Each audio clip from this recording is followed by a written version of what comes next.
gentlemen, how are we doing? Welcome to the Friday edition of the GWallPro stream. Thank you all for stopping by and saying what's up. I am your host, GWallPro, and today, we have an interesting one for you guys. We have Super Smash Brothers Ultimate random only tournament.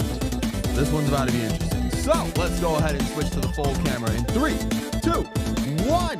Boom, ladies and gentlemen, how are we doing? Welcome back. For those of you that only watch the Smash streams, welcome back. It's been a minute, but we're back. It's been a couple of months. My headband is all over the place. It's fine. We're currently adjusting it live on stream. It's fine.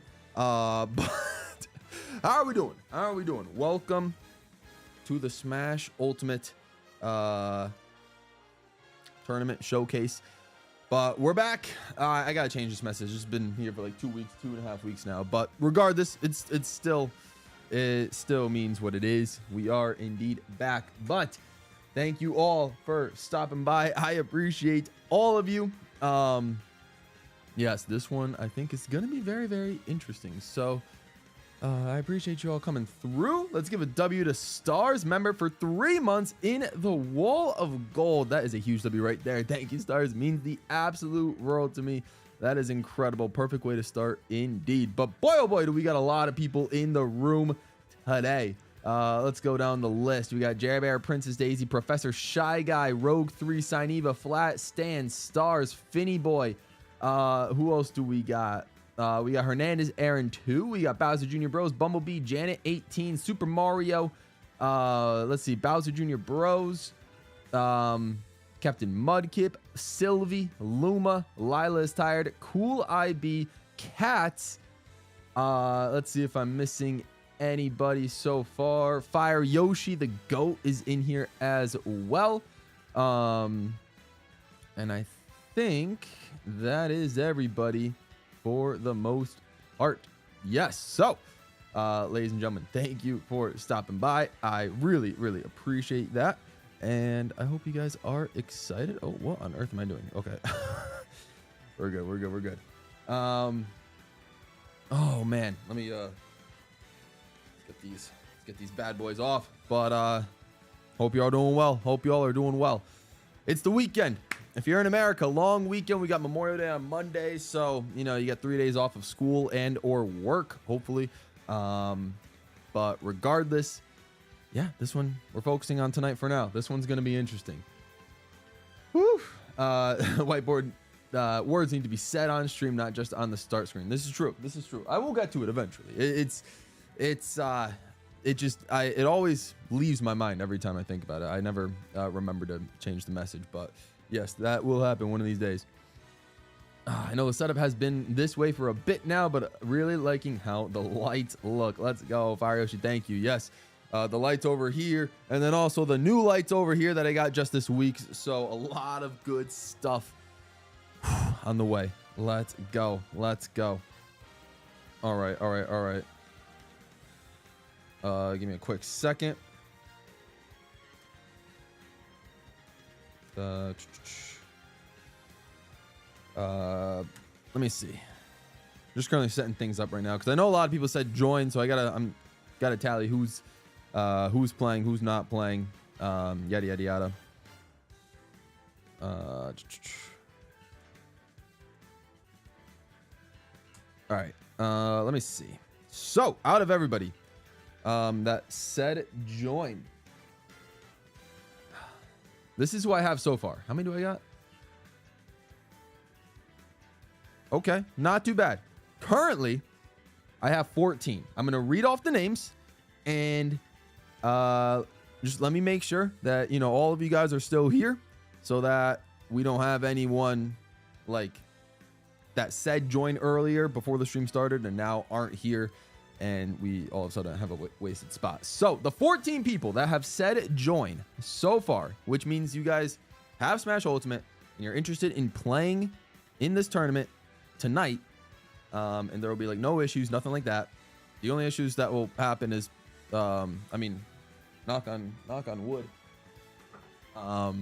that your boy over here does not get kicked out from spectating all of your guys' matches, because that was a massive problem in the last stream.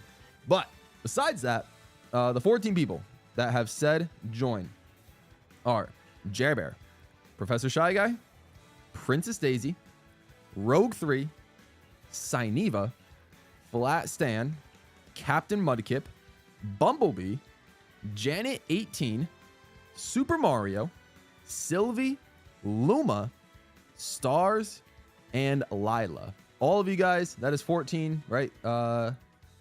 Yes, that is 14 participants that we have so far. Just let me know that all of you are like good to go, good to play and participate, and all of that good stuff. And then I will take a couple of minutes. I will create a seating order, and we will go ahead and get the tournament started shortly. But yeah, just let me know. Let me know. Stars, you're spectating. Okay. Okay, so Stars is going to spectate as opposed to playing. Good to know. Okay. So no Stars. And Lila does not count either. Okay, so no Stars and no Lila. Good to know. So our total is down to 12, which honestly is a pretty even number. That's not too bad. That's not too, okay, Janet 18 is here as well, and Super Mario. That's what's up. Good, good, good. If bro gets kicked out of spectating, I say it's time to throw. Yeah, I'm gonna have to like build a little jail cell for Louis, and yeah, that will have to happen if he starts acting up this stream. Okay. So with that being said, we are down to 12, which is honestly a pretty solid number. It allows for like 4 quote unquote prelim matches to happen before we get to the quarter finals. And I'm thinking we can make this one top 4 seeds get by is what it's looking like, based on, at least as of right now, as long as like no one new decides to enter. Because if we get an odd number, it really throws things off. But so far we have an even 12. We have an even 12 so far. What I'm thinking, and I'm open to suggestions. I am open to suggestions. But what I'm thinking is that I guess we have, man, I can't speak today. Is that we have double elimination. So we will have a loser's bracket. But in the winner's bracket, we do best of 3. But the loser's bracket is a best of 1. Just so in case the stream starts to drag on a little bit, the loser's bracket doesn't take too long. And, you know, if you're in the loser's bracket, you're on the brink of elimination anyway. So it's like you really got to, 1, get lucky with your random character choice. And then 2, just win the match to move on. But in the winner's bracket, you know, could be interesting. But let me know what you think. Maybe because if we do a best 2 out of 3 in the winner's bracket, for example, that would mean that like your characters for that set is going to change every time, whether it's 2 matches or 3 matches. You will be playing as 2 or 3 different characters in that one set because you're only picking random. That's the beauty of it. That's what we're doing. So what do we think? Sylvie's down. Works. Okay. Works for all that. Okay. Wants to play but can't. I'm sorry about that. Cool, IB. I promise that we will have another Smash tournament sooner than the last one. The last one was like what, like 3 months ago or something. That's crazy. But so I hope this one will be well worth the wait, and we will be cooking. So we'll have another one sooner. Okay, but we'll keep the rules like that. We're gonna do best of 3 winners, best of 1 losers, and we'll go from there. All I have to do now is make a seeding list. Okay.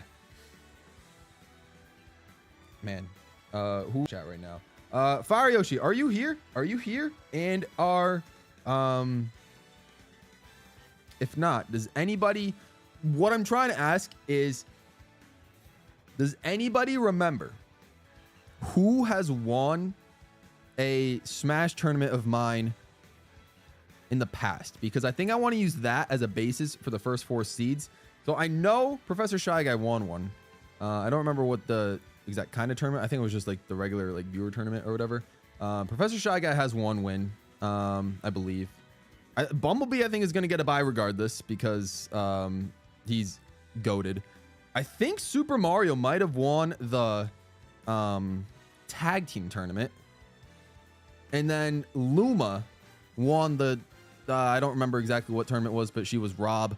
So won that one. I think those might be our 4, I think, is what I'm thinking for buys. Unless you guys got any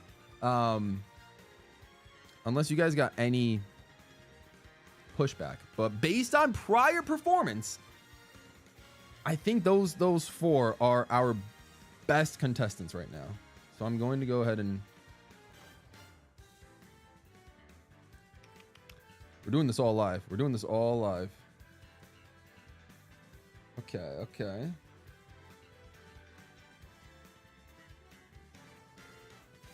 Is it too late? No, we're still setting up the tournament. So if you want to join, feel free, and I will get you a spot. It might throw off a little bit of the of like the synchronicity of the bracket, but luckily we're doing a bracket site anyway, so it's gonna be automated.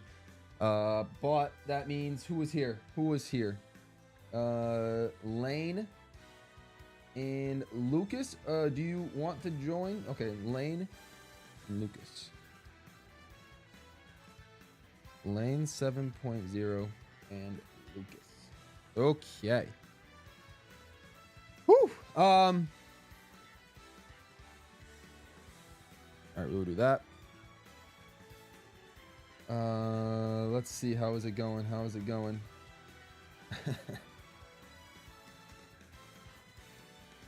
Luma. Okay. That's what I'm thinking. Yeah. You're thinking Luma over Bumblebee? Cool. I'm thinking I put Bumblebee over Luma, but we'll see. Technically that doesn't really matter because those 2 and 3 will meet if like both of them advance far enough. At least I think that's how it's gonna. Yeah, that's pretty much how it'll work out. Okay, so if we have 14, it is looking like if we have 14, it is looking like top 2 seeds will move on. Although Cool does have an enticing argument. Luma has won a tournament before. Bumblebee has not, but has been dominant in our like free play Smash Bros. Games before. Okay. Slow mode is on, but only members, I believe, are not affected by slow mode. So that is why. So even if you're a member, do not spam, please. I would appreciate it. Okay. All right, let's see. How are we looking right now? Okay, we got a couple of disconnects on the stream. All good.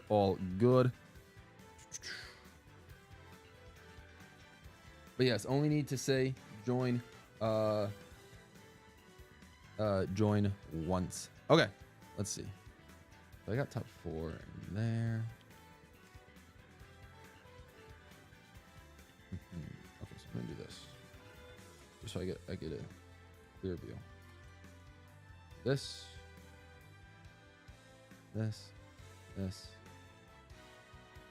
Okay, now I gotta decide how this is gonna go down from here. Okay. I'm thinking. Lucas, what's up, buddy?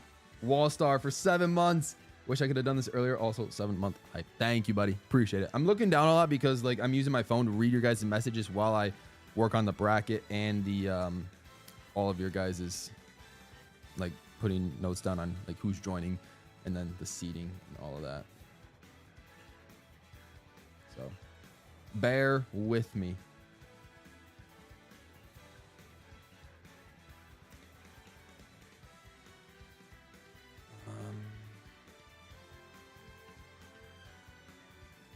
Do this. And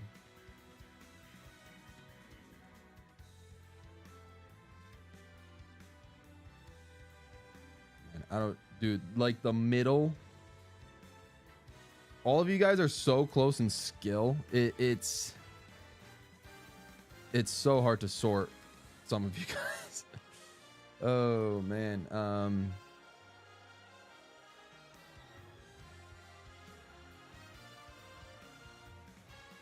Let's see. And then some of you guys, I've never even seen it before, so it is a toss-up as to how you might be.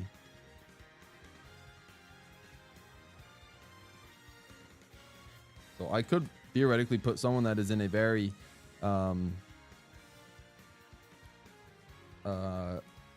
that's in a high seed, or I guess a lower seed, like seed 12, 13, 14, when you're actually really solid.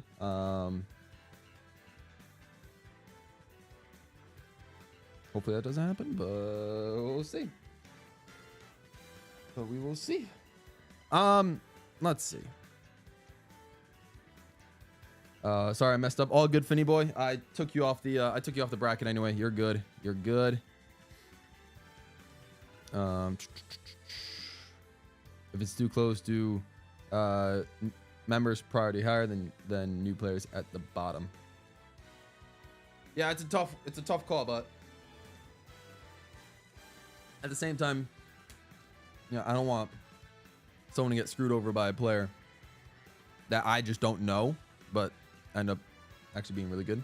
So, but we'll see. It might happen. It might not happen. We'll never know because it's random. So we'll see. Whew. Okay.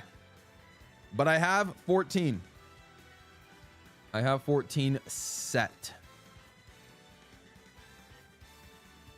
So we're going to go ahead and, I'm going to go ahead and start this tournament. And then I will create the room, actually. And then I will go ahead and create the room. We're taking our time with this one. We're taking our time with it. Double elimination. Remember, it is double elimination. And yes, we have... what was I going to say? Regardless, Ritz gifting a membership. Let's go. Look at the train of W's in chat right now. That is incredible to see. Thank you, Ritz, so much. Hearts out to you, buddy. Gifting a membership to Funny Gaming. Welcome back, Funny. Okay, let's go ahead and I'm gonna set up the Smash tournament. So all skill levels, public room, but with a password. Just because I think some of you guys are not my friends on Switch. One-on-one, of course. 3 stock, 8 minutes, no items. Final destination in Omega stages. Of course, I mean, doesn't matter what the rotation is because both players will leave. Max players in the room 8, but ideally only the 2 people that are playing the matchup should be in the lobby at any one time. Amiibo off, spear off, voice chat off, and then of course the most important stat of them all is the music. What's the lobby music gonna be, fellas? What's the lobby music gonna be? And Ritz Games with a $2 donation. Yo, thank you, buddy. I appreciate that. Can't make stream, but I hope it goes well anyways. Thank you, buddy. I appreciate it. Hope you enjoy watching it at some point, but I think it'll go well. I think it'll go well as well. Everybody has so many.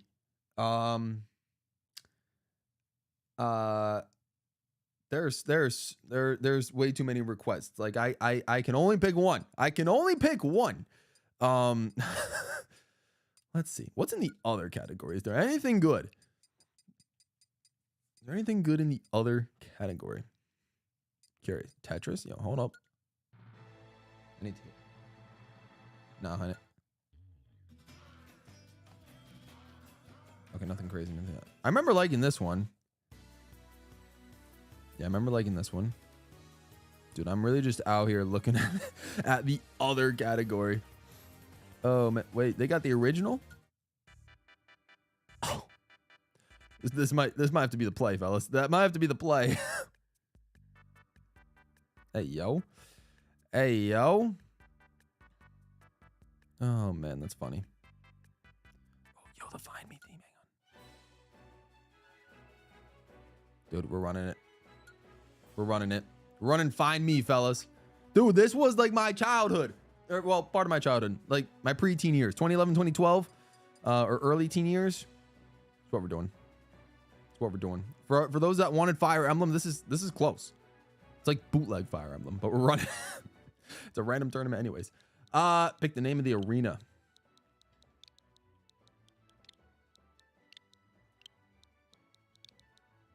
Random.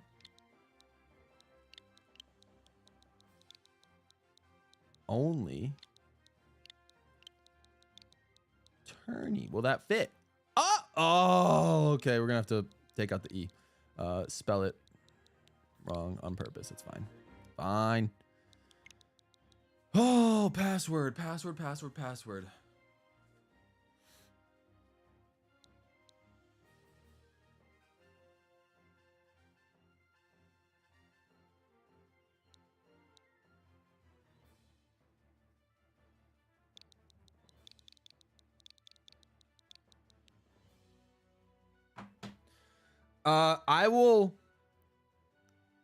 I will go ahead and I'll put this info in the description, the password and the or actually I'll put it in the pinned comment as well as soon as the room ID gets made. But there's the password for y'all to get in. But again, as I mentioned, let's please only have the characters or the players that are participating in the matchup play or enter the room at any one time. I appreciate you. Okay. Step into the ring. H6 HVK is okay. Tourney is closed if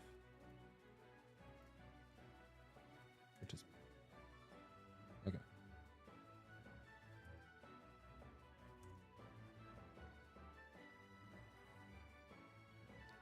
Tourney entry is closed, I should say. Sorry. Just gonna go through that. We're gonna save that. Cool. Okay. Yo, people are with it. Okay, hang on. Wait, I gotta replace my message. All right, hang on. What do we Find Me is underrated. Find Me, My Beloved. Let's go, Shy Guy. Double says I love the song. Okay.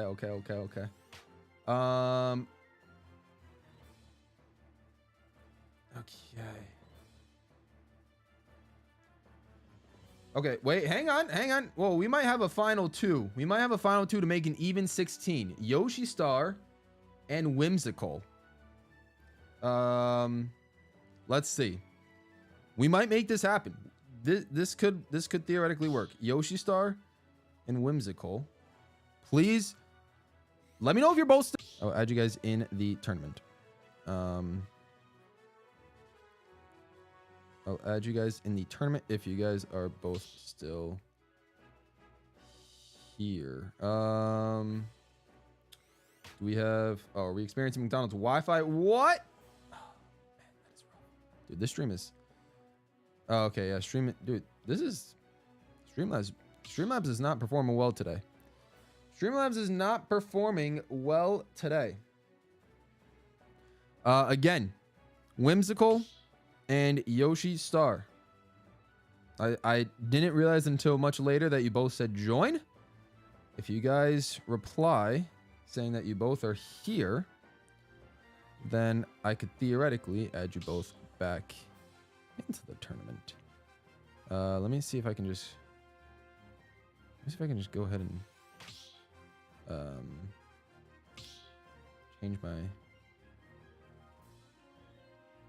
change my settings real quick.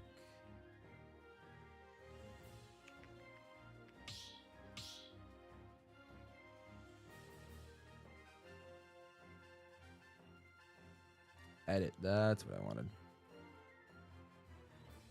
Think. Well, let me edit.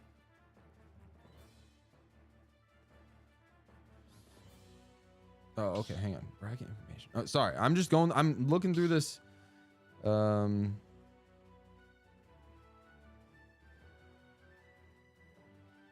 at this. Okay. Yeah, that's what I gotta do. That's what I gotta do. Let me go ahead and put the order real quick.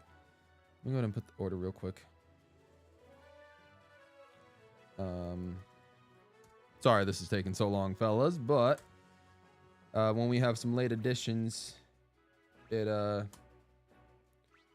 throws things a little off, but it is what it is.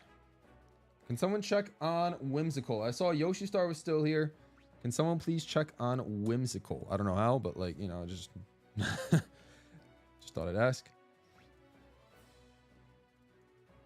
I just realized Captain Mudkip was spelled wrong. Autocorrect did not understand Mudkip, but that's fine. Okay. Oh wow, we got so many people just chilling with us. We got so many people chilling with us. I'm just typing all the names out just in case when I reset the bracket. I have to reset the bracket to make any edits to it. So if it just removes all my info, I want to remember who I had as what seeds before. A Whimsical is here. Okay, perfect. Whimsical will be the 15 seed. Yoshi Star will be the 16 seed, which means we have no buys. We have no buys. Okay, let's reset this bracket. Oh, it saved everybody. Okay, cool. They saved all the names. Perfect. Whimsical and Yoshi Star. And then I also gotta edit Mudkip's. I gotta edit Mudkip's name. Where is it? Let's see.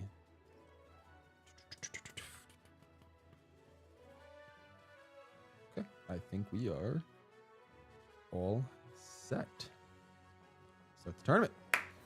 Okay, that's really great to know that this website just does the tournament. Like when you reset it, it saves all like the participant names. That is clutch. Okay, ladies and gentlemen, let me sit in the spectator seat. As you can see, everyone that's participating, let me go back to Streamlabs real quick. Everyone that's participating, you see how underneath my character, not Donkey Kong Jr., even though he's the GOAT, but there's the question mark. That is your character. As you can see, I'll bring the cursor over here. Change fighter. You want to make sure this is a question mark. You pick the random option, and you're going to have that selected for the entirety of the tournament. So make sure you go ahead and do that. Because you're not picking any character of choice. You're picking a character that the game will randomly select for you. Even within the same set, you will be playing different characters. That's how this is going. No one press start. No one press start yet. We're going to take a look at the bracket. Why did you... You guys got to stop. You guys got to stop. I literally said do not start the match. Okay, Streamlabs is really not cooking right now. Let's hope the stream itself cooks, or at least the view of the game, the spectating view of the game, at least from my POV. Streamlabs is not cooking, and I apologize for all of that. I don't know why it's struggling, but it is what it is. Yes, you guys can see the seating on the bracket. So let's go ahead and do that. In 3, 2, 1. Let's see how this is gonna look. Boom. Okay, it's super stretched right now. Forgive the fact that it is stretched, but this is what we got cooking. So first matchup we're going to have is Professor Shy Guy, number 1 seed versus Yoshi Star, who is the 16 seed. That is a best 2 out of 3. Then we will have Cyneva versus Sylvie. Then Rogue 3 versus Lane 7.0. Then Lucas versus Super Mario. Then Bumblebee versus Princess Daisy. Flat Stanley versus Captain Mudkip. Jerbear versus Janet 18. And then Whimsical versus Luma. As you can see, I really struggled between Mudkip and Cyneva. Like 6 through 9. Like all 4 of you guys, I feel like I can interchange anywhere, but I absolutely had no idea.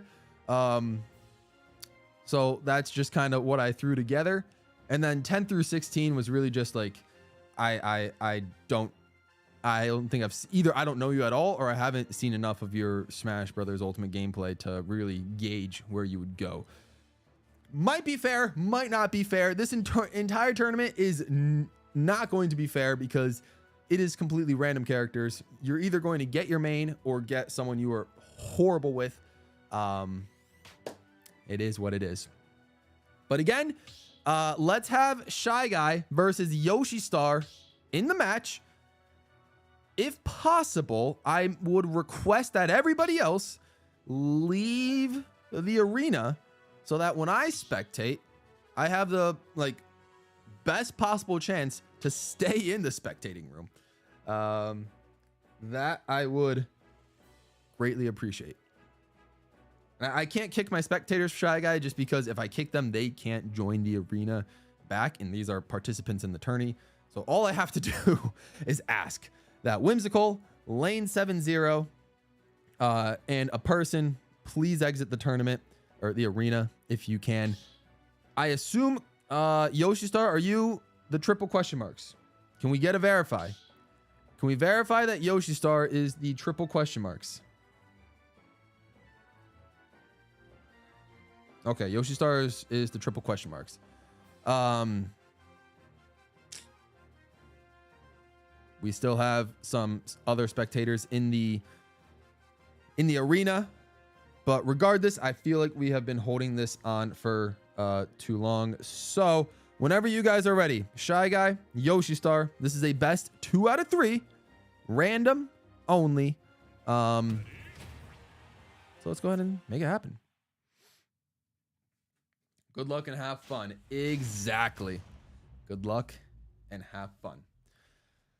Ladies and gentlemen, best 2 out of 3. Yoshi Star pulls a Terry and Shy Guy gets Bayonetta. Here we go, fellas. It's been a while since I have commentated a Smash Brothers Ultimate tournament with my viewers, and I am excited because we literally have no idea what is going to happen. Thank you, Rogue, for telling me I gotta change the screen. I don't know what I was thinking. We were still on the bracket, but Yoshi Star takes a stock. Shy Guy is up 3-2. Here we go. Remember, this is a best 2 out of 3. We are in the winner's bracket. Once we get to loser's bracket, we will be down to best of 1. However, this is a best 2 out of 3, and Terry side B's the wrong way. That's right. Terry has the multiple side B's based on his direction that he is looking at. If you side B to the left, you're going to get like the regular punching like that. But if you get the side B to the right, he's going to do a backflip, a backwards backflip kick style thing. So Yoshi Star really down to 1 stock right now, struggling against Professor Shy Guy. But let's be honest, who doesn't struggle against Professor Shy Guy? Professor Shy Guy is going to lose a stock. He does not complete a perfect shutout of the game against the 16 seed Yoshi Star.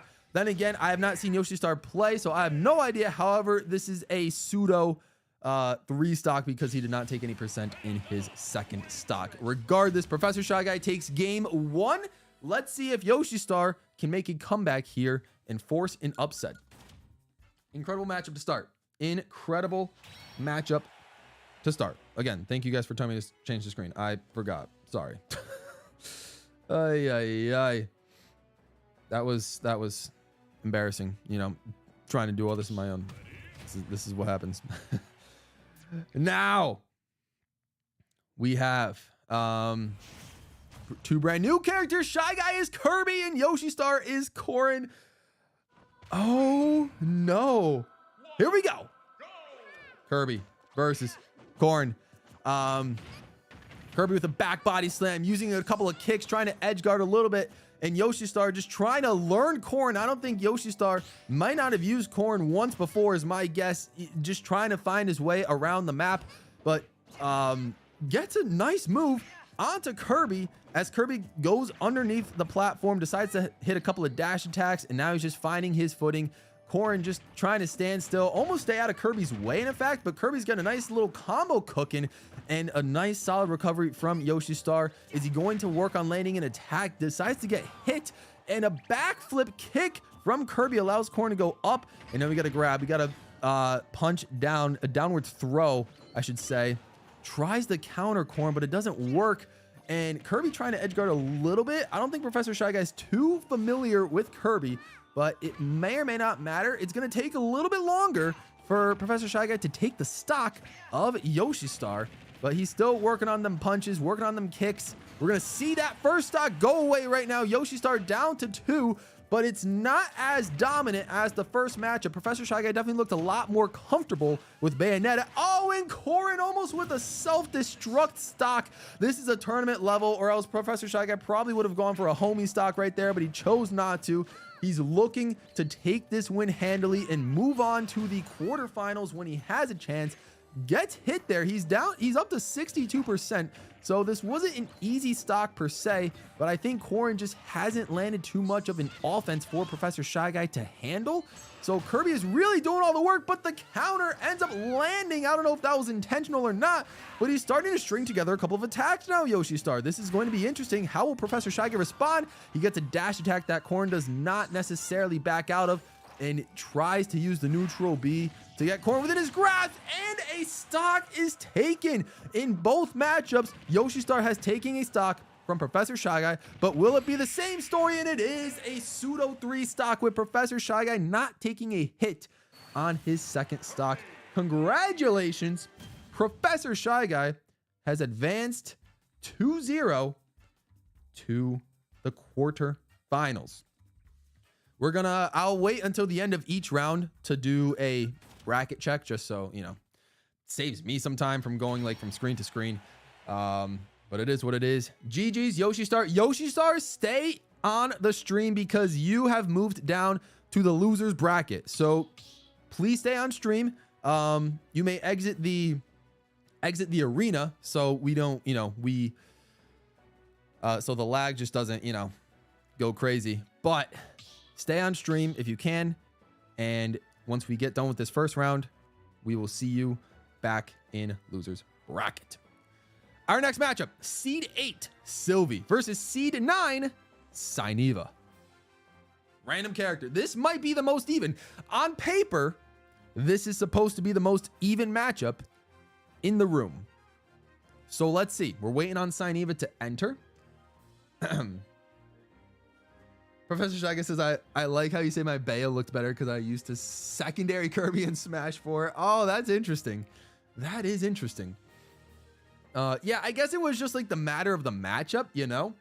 I don't know.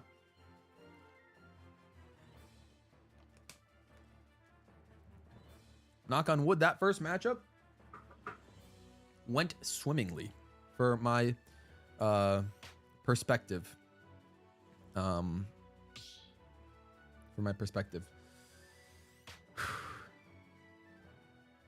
Okay. We are getting Syneva in here. I will once again please implore everybody to, that is not me, and that is currently sitting in the spectator stands, to exit the arena. If you are in the tournament, you will get your time to fight.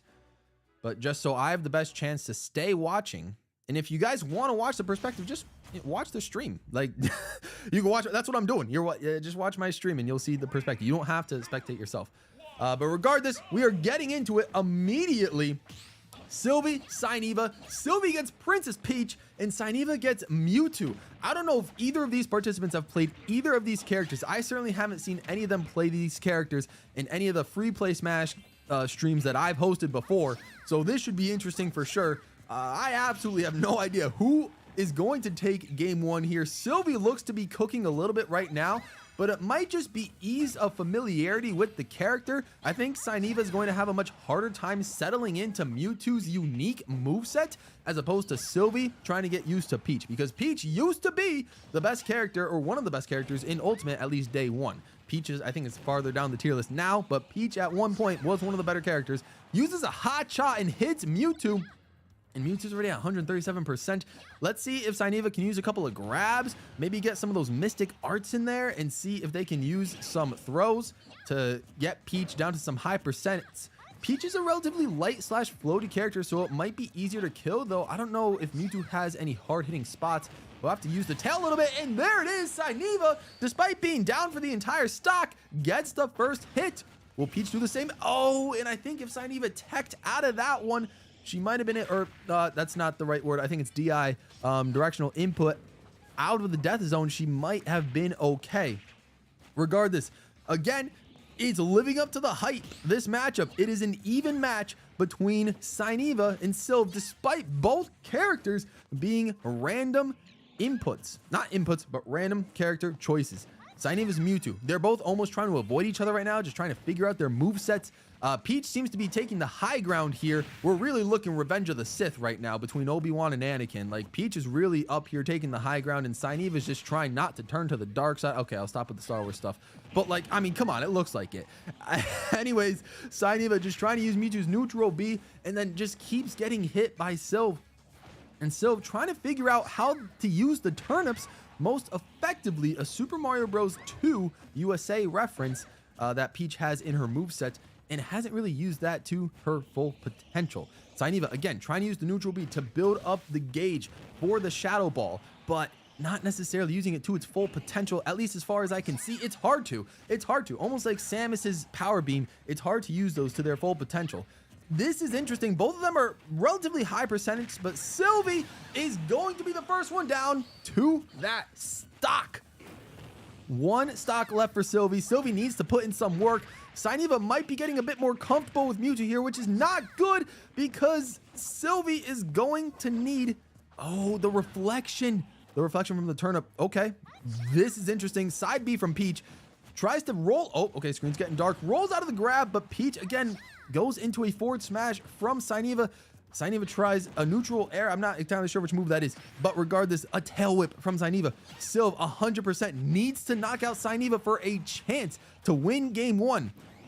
I don't know how this is going to happen, but Sainiva's looking real good right now, and Sylvie is going to get hit. Oh, the tail whip, if that connected, that would have been game. But, oh, Sainiva, beautiful use of the shield, and the tail whip is going to do it. That's all she needed. And Sainiva takes game one. But boy, was that an even matchup up until the end of that second stock. So we will see if that ends up being the case. Let's see how Random treats these competitors later on. Woo! Interesting. Interesting. As I mentioned, everybody, for anyone new that is joining in, yeah, unfortunately, the tournament is closed. I have my 16 participants, and that is what we are doing. So if everybody else is new and you're joining, just go ahead and watch. But now, whoo! Oh, we got ourselves a matchup. Sainiva is Mario, and Sylve is Inkling. Two of my, like, 7 or 8, like, main characters that I play in this game. I wouldn't call either of them my main. I think I play better with Mario than Inkling. But let's see how both of them play these characters. So Sainiva not only is Mario, but is Wedding Mario, which I find hilarious. That is incredible. That is a random option that they do. You can choose, or random goes for alternate costumes as well. I love that. And Sylve is the basic Splatoon 1 Inkling, which is totally fine. But now, again, we're back even again. Sainiva is a little bit ahead, and Sylve is going to have to do some ink management here. I don't know if Sylve has played Inkling like that before, where he actually has to control that ink management levels. It's still relatively low, and the ink is a huge part of the Inkling's gameplay that they're just going to have to use it more and more often. Mario is a rather basic, but relatively above average, in my opinion, character to use in Smash Ultimate, because he's just got a lot of hard-hitting movesets. He's got one of the nastiest spikes in the entire game. I'm curious to see if Sainiva uses that to her advantage. And again, Sylvie, I'm very interested and curious to see how they're going to use. Really loving the side B. And I don't know if Sainiva is mashing out of the pit that the ink roller is putting her in, but it'll be interesting to see how she gets out of those types of situations. That looked like a shield breaker, but Sainiva wasn't in her shield. She was in the shield there, and now is using a back throw, which is one of Mario's more powerful moves. So let's see if Sainiva can use that to her advantage. And oh, Sainiva practically SDs there while being on level terms with Sylv in terms of percentage. And now Sainiva is going to have to use a forward throw. Oh, she uses a down throw. Interesting. And then a spike right there sends Sylv right up to the stratosphere. And we are practically even, although Sylv has no damage on his second stock. Sainiva, 47%, now 55, taking the high ground. But again, going to have to get back onto level terms with Sylv. Sylv with the ink management problems again. Just very low ink, and I don't know if that's going to benefit Sylv. Sylv is leading right now, so maybe just got to trust the process. Who knows? And an incredible splat attack from Inkling sends Mario upwards, and Sainiva is now over 100%. Let's hope Sylv doesn't get himself into a crazy situation with Mario over here. Mario's throwing some fireballs, uses brilliant ink management, gets out of the way, refills the ink gauge. Love to see that. I think Sylv is starting to get a little bit more comfortable with Inkling, whereas Sainiva just trying to use some forward smash attacks, using the fireballs, just trying to find any sense. Oh, I thought that was a grab from Mario, but that was a grab from Inkling. Didn't take full advantage of that though, and Mario with a nice back kick. A lot of dodge airs, mid-air dodges happening over here. And forward spike happening. A lot of grabbing, a lot of throwing, but like that's what you want to see in a competitive Smash matchup like this. Pseudo competitive, I don't know. We're trying our best over here, but a perfect dodge, I think, by the Inkling girl. Another forward throw, not as powerful as I would have expected. And we are on even level terms right now, both relatively over 100%. Two stocks, but again, this time it wasn't an SD. It was a forward smash hit from Sylv. Sainiva uses her up B. I think tried to hit Sylv with that up B. Didn't connect, but we need a grab throw. We need something. Maybe we need that same kill, that up smash. Yeah, we need that move again. Sylv, I think, might have learned his lesson, is trying to avoid that with the Inkling girl, and a back throw from Inkling. So Sainiva's putting herself in a little bit of a hole here. She needs to knock out Sylv to be able to make this third stock competitive and see if she can 2-0 Sylv. And just as I say it, we are down one stock to one stock. Let's see Mario versus Inkling. Another forward throw by the Inkling girl. Inkling, beautiful ink management right here. Has almost a full gauge worth of ink, and Sainiva 100+%. Oh, a forward smash would have ended it if Sylvie was there, and the rebound takes Sainiva out. We're going to game 3 to see who moves on in the winner's bracket and who goes to losers. I said this was going to be one of our most even matchups. It should be on paper. The 8 seed versus the 9 seed. Our most even matchup is proving its worth. Sylv versus Sainiva. Let's see how it goes. Oh boy. Who are our random characters going to be today? How are you guys enjoying the spectating? Now it's Sylvie's turn to be Mario, but unfortunately it's the worst Mario. My preferred Mario, Dr. Mario, against King K. Rool. Two characters from the extended Mario universe. King K. Rool from the Donkey Kong Country games, Dr. Mario from, of course, the Dr. Mario games. On a very dark stage. Hopefully it looks a little bit lighter for you guys, but it is a dark, dim stage, Castlevania stage on its Omega form. Dr. Mario, a worse version of Mario, objectively just doesn't have a strong moveset, and the recovery is about half as good. It is sad how awful Dr. Mario's recovery is. If I was Sylv, I would be spamming a down B as much as possible, because King K. Rool has a massive hitbox, and down B, in my opinion, is undoubtedly Dr. Mario's best move. Although there's still plenty in the tank as well. Sainiva already has a stock on Sylv, and Sylv at 74%. That's the thing. King K. Rool, super armor, heavy character, big hitbox, hard to throw, and just a lot of good moves as well. He's got a counter, and he's got a very, very good recovery. King K. Rool should be a top tier character, and I think on some tier lists he is. Sainiva, I do not know Saineva's playing history with King K. Rool. Maybe she's used him before, but then again, I think anyone generally... Oh, tried the spike, but didn't fully connect. Is a back throw going to be a nothing? Yes, it is. Sylve is down to 1 stock. Oh my. Saineva kind of taking control right now, and Sylve with 0% tries a risky move, but with Dr. Mario's recovery, playing the edge game through the air is just not it. So unfortunately for Sylve, he moves down to losers, and based on seeding, it's a slight upset. 9 seed Saineva defeats 8 seed Sylvie 2-1. Then again, is anything really an upset in this style tournament that's random only? I don't think so. So Sylvie, don't go anywhere because you're in losers bracket. You will get your chance once the first round is done, but let's continue with round 1. We have Rogue 3 versus Lane 7.0. Lane is already in the arena. Lane, please make sure that your character choice is selected to random, and we will wait for Rogue 3 to enter. What a matchup, guys. What a matchup. Whoo! That is crazy. That is crazy. Thank you, everybody, for watching. Hope you guys like the stream. It doesn't say like the stream. It should, but like the stream if you haven't. I mean, this is fun. This is fun to... We're only 2 matches in, and I'm having a good time. Oh, man. But GG's on both competitors. That was great.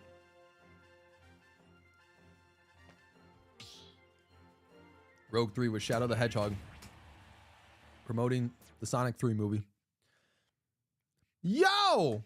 Hold on. Whimsical becomes a member on their own. That's incredible. Oh, Whimsical, thank you so much. That is awesome. Hearts out to you, buddy. I really appreciate that. But in the meantime, we have a very interesting matchup. Rogue versus Lane 7.0. I have Lane as a 12 seed because I do not know Lane's skill level like that. Hopefully we could get some insight from Lane about their experience with Smash Brothers after their matchup. But so far, Rogue is cooking a little bit right now. And Lane, just falls. I think it's a lack of experience with Simon Belmont, whereas Rogue 3 is playing Wolf. I know Wolf, I think, is one of Sparky's best characters. You know, Wolf, it makes sense. But I don't know if Rogue is a Wolf user like that, but he seems to be performing pretty well right now. He's got well over a stock advantage over Lane. Lane is doing a lot of midair dodges, just trying to find any sort of footing in Nudong City right now. And both relatively fast characters, especially if they start jumping around doing the short hops. Lane is starting to, being pretty evasive with Simon Belmont. But again, not using the projectiles to his full advantage. Simon Belmont has a wide variety of projectiles and not really using them to their full advantage right now, which is a-okay. But we're going to see if they can use... Oh my! And again, the air. The air seems to be the kryptonite for Lane right now with Simon Belmont, just because Simon doesn't necessarily have a traditional recovery. I mean, he does, but it's not as good as using his whip to latch onto the ledge. Rogue is looking kind of nice right now, and let's see if he can close out this matchup with a 3-0 stock, or can Lane make a dramatic comeback, because there's still time. But the more he gets hit, the less likely it is that Lane is going to win this matchup. And Lane on the top matchup, is Rogue going to take advantage of the top platform? Tries to, doesn't get the kill shot just yet. But Lane, again, just trying to avoid a lot of defense being played by Lane, but not enough offense, which is unfortunate because Rogue is just out here hunting like the wolf he is right now. And it's really just, seems like a cat and dog sort of chase type style match right now, which maybe that's the way to go. But Lane got caught in Rogue's smash attack from Wolf, and a relatively easy win for Rogue right now in matchup 1. Could have been just the discrepancy in random character selection. Maybe it was. Let's see what happens in game 2. Rogue 3 up 1-0.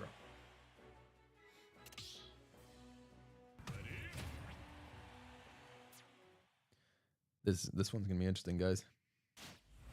This one's gonna be interesting. Oh, Pichu versus Solid Snake.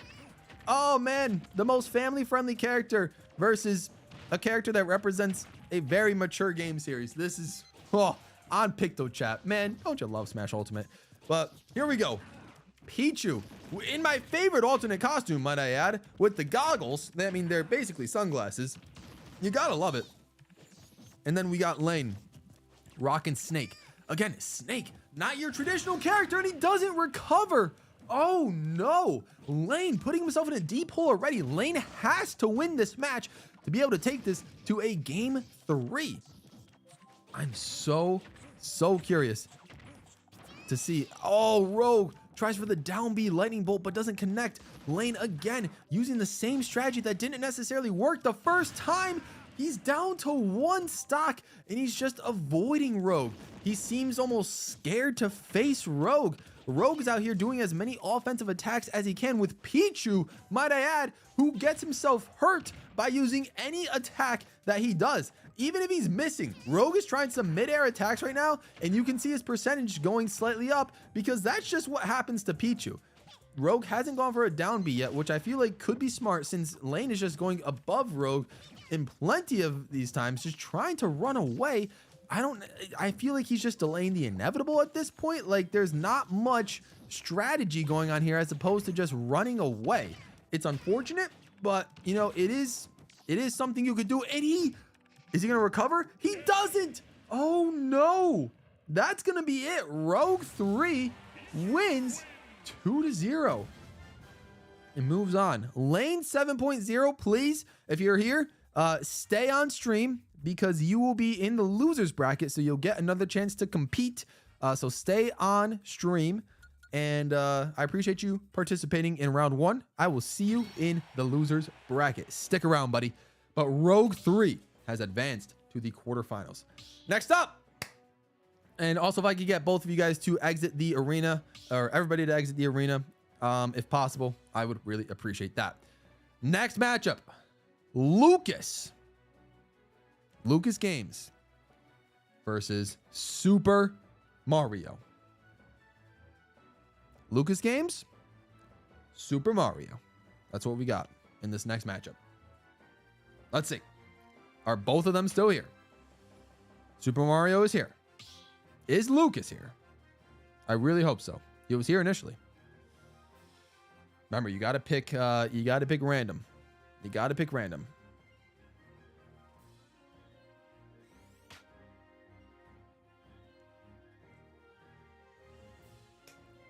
Lucas is here.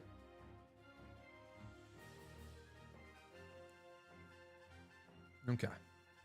Pichu's low for his head, but Pichu, okay, weird clone idea. Yup. So far, some interesting matchups. This will complete the first half of round 1. Whoo! Lucas is Meta Knight, and we already have a repeat. Corrin being played by Super Mario. Here we go! Meta Knight by Lucas. Corrin, that we've already seen before, but both in wild alternate costumes, might I add. Meta Knight is in a pink outfit in a way with a white cape. Love this outfit from Meta Knight. And then Corrin has more dark colors, a black and gold aesthetic going on. Again, these are characters that I have not seen played too often in our free play Smash mode. And I don't know if any of these characters, if Lucas or Super Mario has any experience with any of these characters. I mean, probably some, but definitely not as much as their mains as I would assume. I'm not too sure though. We got 2 swords fighters going on. Meta Knight is more of a unique swords fighter because he's not the same sword fighter shape as the others, but it is still rocking a crazy looking sword in a very chill matchup right now. Lucas is just kind of hanging out, like not doing too much, not phasing Super Mario whatsoever. Super Mario is the 4 seed, so Super Mario's got kind of a reputation and integrity to maintain so far. We're going to see if he upholds that or if Lucas can pull what is on paper a shocking upset. So far, the matchup seems to be a little bit even right now.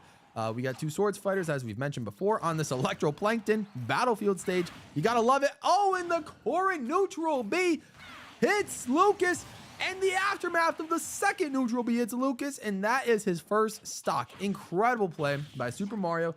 And now starting to land a couple more offensive attacks. Lucas is going to have to pull something out of his hat to see if he can compete with Super Mario and get a couple of stocks out of the way. And oh my, okay. A nice little DI upwards just to get himself out of the death zone. You love to see it. And then Super Mario just piling on the attacks now. It seemed that Super Mario was just trying to like almost learn how Corrin worked for that first stock. But now after that first stock is over, like Super Mario seems to have Corn down just a little bit, in that backslash attack sends Lucas out for his last stock. Has 1 stock left.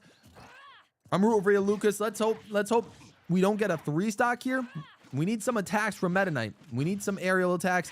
We need some side Bs, some down Bs. Oh no, don't self-destruct. He's good. No. Oh, I wasn't sure if that invincibility frame was going to allow Meta Knight to clip the edge, but it did. However, I think Corn might just be a little bit too powerful. Meta Knight, ooh, he clipped the edge. I think in other Smash games that would not have worked, but luckily the part of the attack was allowing him to go backwards after he completed it. So Lucas is still safe for now. Both 94%. Oh, but falls right into a smash attack from Super Mario. And I think, no, we don't have our first 3 stock of the game, but we have a 3 stock. Super Mario has taken game 1. Let's see how the rest of them go. I used to use Meta Knight in this game. What happened? Meta Knight got nerfed severely since Brawl. I mean, he's just not as good in Smash 4 or Ultimate. And this just is what it is. Oh, your controller disconnected halfway? Oh. Well, that's why it's a best of 3. That's why it is a best of 3. And would you look at that? Super Mario is a janky character in Pac-Man versus Lucas, who's got a fellow RPG character. We know Lucas loves his RPGs, specifically Persona. He's got Shulk. I don't know if he's played the Xenoblade games, but maybe this will translate into some Smash Ultimate luck on his side. I don't know how Super Mario is with Pac-Man. So, like, who knows how this is going to work out. This is going to be one of the more interesting matchups we've seen in this tournament so far. Pac-Man just throwing a bunch of 8-bit sprites towards Shulk's direction, and we're on a Donkey Kong Country stage. They love to see it, but Shulk using a little bit of almost super armor type style just to reverse his attack and hit Pac-Man as he was trying to use the hydrant as an offensive weapon. But Shulk with the jump attack doesn't use that too much effective. And so far, Lucas is kind of dominating the platform right now, although he has a very high percentage and just barely gets out of the tail end of that smash attack, or else he was gone. 129%, and he's got Buster. Let's see if he can use this to his advantage. I know I say that a lot, but I mean, oh, I feel like every time I say that, whether someone uses it to their advantage, it ends up backfiring big time. So I should probably close my mouth, but we do play-by-play commentary right here. You know, it just is not happening. Regardless, Pac-Man at 110% versus Lucas has his 2nd stock. So I think Shulk's gonna have to be a little bit more careful here. Uses the shield to deflect the hydrant, and I think Super Mario's just using a lot of jumps, a lot of aerials, trying to learn the grab. Pac-Man's got a pretty horrendous grab, but he's trying his best, and you gotta respect him for it. Shulk had the shield that Lucas is. It almost seems like Lucas is just testing out the different Monado art moves with Shulk, but one of them might work against Super Mario. I'm not too sure. However, he's got Super Mario at a high percentage. It is time to see if he can use his sword to try and knock out Pac-Man. I'm just trying to get a sense of what is going on right now as Pac-Man launches the fire hydrant out of the way and uses a down smash. Pinky and Clyde. Oh, an incredible down smash sends Lucas, and Pac-Man doesn't have the trampoline recovery that he was looking for. So Super Mario loses his 1st stock of the series. And Lucas needs to make a comeback here, needs to throw in some of that offense, tries to deflect some of Pac-Man's hydrants and or sprites to be able to get himself back into this matchup and force a game 3, because Super Mario is up 1-0 and gets hit by the fire hydrant from Lucas. Is Super Mario going to recover? He does, but Lucas doesn't, and we have our 3rd 2-0 matchup or result. Super Mario advances to the quarterfinals. Congratulations, Lucas. Stick around, buddy, because you are in the losers bracket. Oh, man. All right. Pac-Man is one of my mains. Oh, okay, Super Mario, I see you. Okay, if I could get Super Mario and Lucas to back out, thank you both. Lane and Whimsical. Also, I know you guys are spectating, but like, again, my stream is the spectating. So, regardless, next matchup is Bumblebee versus Princess Daisy. I haven't seen Princess Daisy comment in here for a while, so I am really hoping that Princess Daisy is still here. But that is our matchup. Bumblebee and Princess Daisy.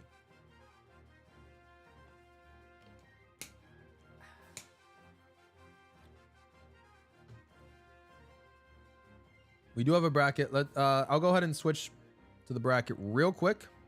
I'll make sure to switch back. Again, nothing too crazy. So just for you guys to look forward to the next matchup, or for the next round. We'll do losers eventually. We'll do losers after round 1. But we got Professor Shy Guy versus Cyneva in the quarterfinals.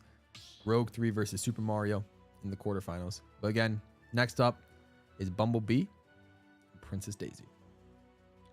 If we can get word on Princess Daisy, I'm gonna need her to show up, because if she doesn't, either we're gonna have to find a substitute or like something.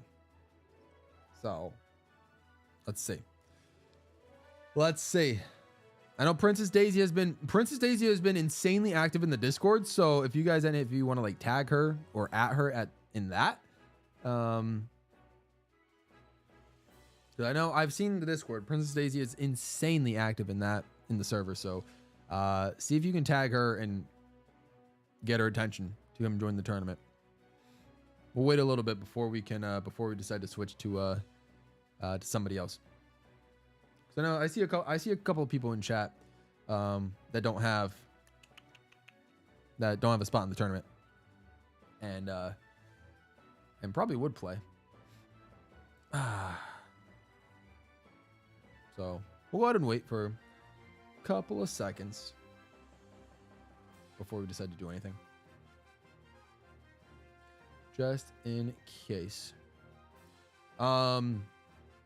In case we don't get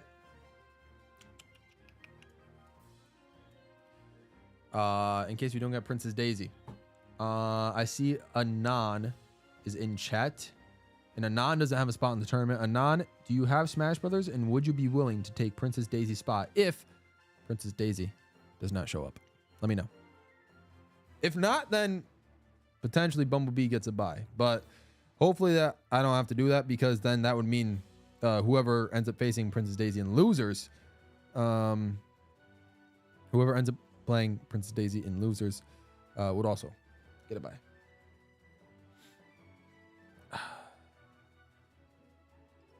So let's see. Oh, currently in a Smash tournament. Ooh, okay, interesting. All right, good luck, buddy. Good luck. Sounds fun. Let's go. All right. Maybe Fire Yoshi. Yeah, hey, yo, where Fire Yoshi at right now? Oh, man. No, we need Fire Yoshi to come in here. Oh, man. That's funny.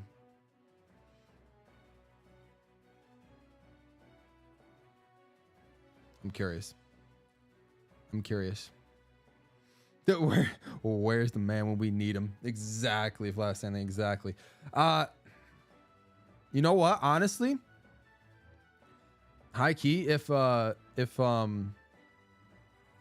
don't get Princess Daisy back, if Fire Yoshi doesn't come through and play, then honestly, I think I might take their spot. I might take a spot. We'll just do. We'll make this a. I think we'll give Bumblebee an auto advance. I'm coming in. Bumblebee, let's do it. I'm taking the spot. Me versus Bumblebee. I'm about to get annihilated. Well, it's about time. Let's have someone else commentate. I am Richter. Here we go. Someone else commentate in chat. Let's do this. Me versus Bumblebee. Best of 3 series. Let's make it happen. Dude, I wish I was Joker. Why did you get Joker, Bumblebee? I want a Joker. I at least kind of know a little bit. Oh, man. Oh, this is so sad. Okay, so far. Oh, my. This is not good. Dude, how long has it been since I played in a Smash stream with you guys? I don't know. Okay. Woo! What? That's dangerous. Oh, no. Okay, I thought I was kind of cooking, but I'm not. Joker is only 30%. Oh no. Oh, this is rough. Oh, this is not good. No, Jesse made it in for the time for me to be a guest player in this tournament. See, Jesse, I wasn't supposed to be playing, but we had a contestant not show up. It seems to happen at least once a stream. That is awful. It seems to happen once a stream, so I am taking the place. I will be taking the place of one Princess Daisy. Because why not, dude? I don't know what else to do besides forward dash, and Bumblebee is avoiding all of it, and therefore I am screwed. Oh, an incredible. Oh, he's got Arsene. Oh, this is not good. Oh, dude, I can't Richter. Jesse, help. I can't Richter. Oh, man. Dude, I just need. There we go. There we go. Oh, no. Oh, no. Oh, no. Yeah, that's Spike. Incredible. Incredible. Oh, man. All right. How do we do? Okay, Super Mario was doing pretty well. Yeah. Did I get 3-star? I think I did. Okay. Honestly, not shocking. Not shocking. This is why I don't play in these tournaments.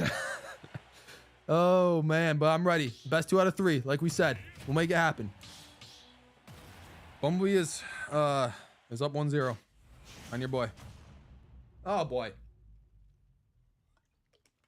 Rolls that practically... We're on the same stage. Hello? Oh, my lord. Dude, this stage has been picked like 4 times in this entire tournament so far, and it's only round 1. Can we get other stages? There's 100 of them in the game. Why do we get this one 3 or 4 times already? Okay. Okay. I'm about to see Bumblebee be a much better Simon player than your boy right now. Oh, my. Okay. Dude, I got this. I don't got this. Oh, my gosh. Nah, hang on. Oh, oh, no. Okay. No, we got... Ooh. Dude, using those projectiles pretty smartly. A lot better than however I was using them last game. That ain't good. That ain't good. Oh, the chain whip went wild. Dude, I can't be double 3-stocked. I mean, I know Bumblebee's like the GOAT, but like I can't be double 3-stocked.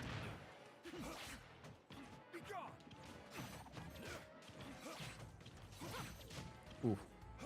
Oh no. Fire into the whip. That's a smart tactic. Why didn't I think of that? Oh no. Dude. Dash attacks and smash attacks are practically my only gameplay element in Ultimate. Like I can't do anything else. At least with characters that I don't know. Oh, how did that hit me? Oh my lord. Bumblebee saw the future.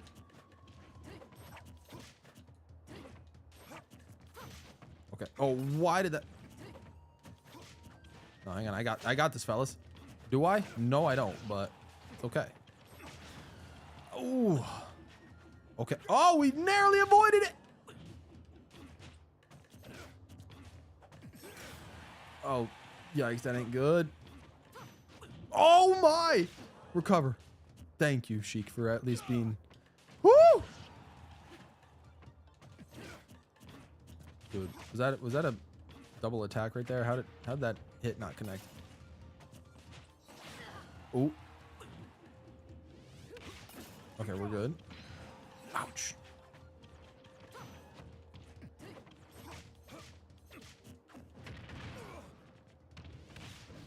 Nope. Interesting. Oh, okay. We did. Sorry, I'm not commentating. Obviously, it's my own fight, but like. Oh no, we're good. Kind of.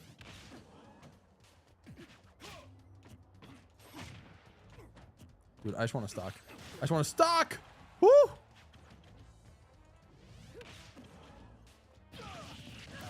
Yeah, I saw that coming. Yeah, I figured that was gonna hit one of these times. Hit at the worst time, but. Ooh. Nope. Oh, that's right. I had neutral B. Oh, I'm so stupid. I used neutral B for a single second of this matchup until just now. See, that can hit from afar. Dude, I know buttons. I know this game. Kind of. Oh no. Oh boy. Dude, I can't be getting 3 stocked. I can't get a double 3 stock. Oh.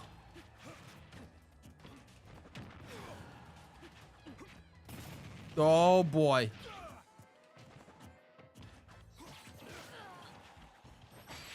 Oh, that was it. Yo, we got double 3 stocked. Bumblebee. Oh, you're the GOAT. You're the GOAT, buddy. This is why I don't play in these Smash streams anymore. I'm just, you guys have seen. But there it is. There it is. Your boy has gone down to losers. I will gladly take my seat back in the spectators booth.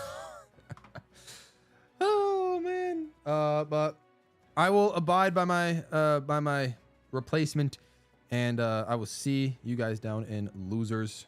Do I have an opponent yet? Oh, hang on. Not yet. But Bumblebee with an incredible 2-0 victory. GG's. GG's, sir. GG's. How much was everybody clowning on me? Okay. Not too bad. Not too bad. Yeah, I didn't get as much smoke as I thought it would. Not too bad. All right. Next matchup, fellas. We got a classic in the community. A classic community matchup. Flat Stanley versus Captain Mudkip. 2 OGs in the community, at least from the past year since we started streaming. 2 stream OGs. Flat Stanley, Captain Mudkip. Dude, big rip indeed, Jesse. Big rip indeed. I let you down. I let you down with Richter, and I let you down with Sheik.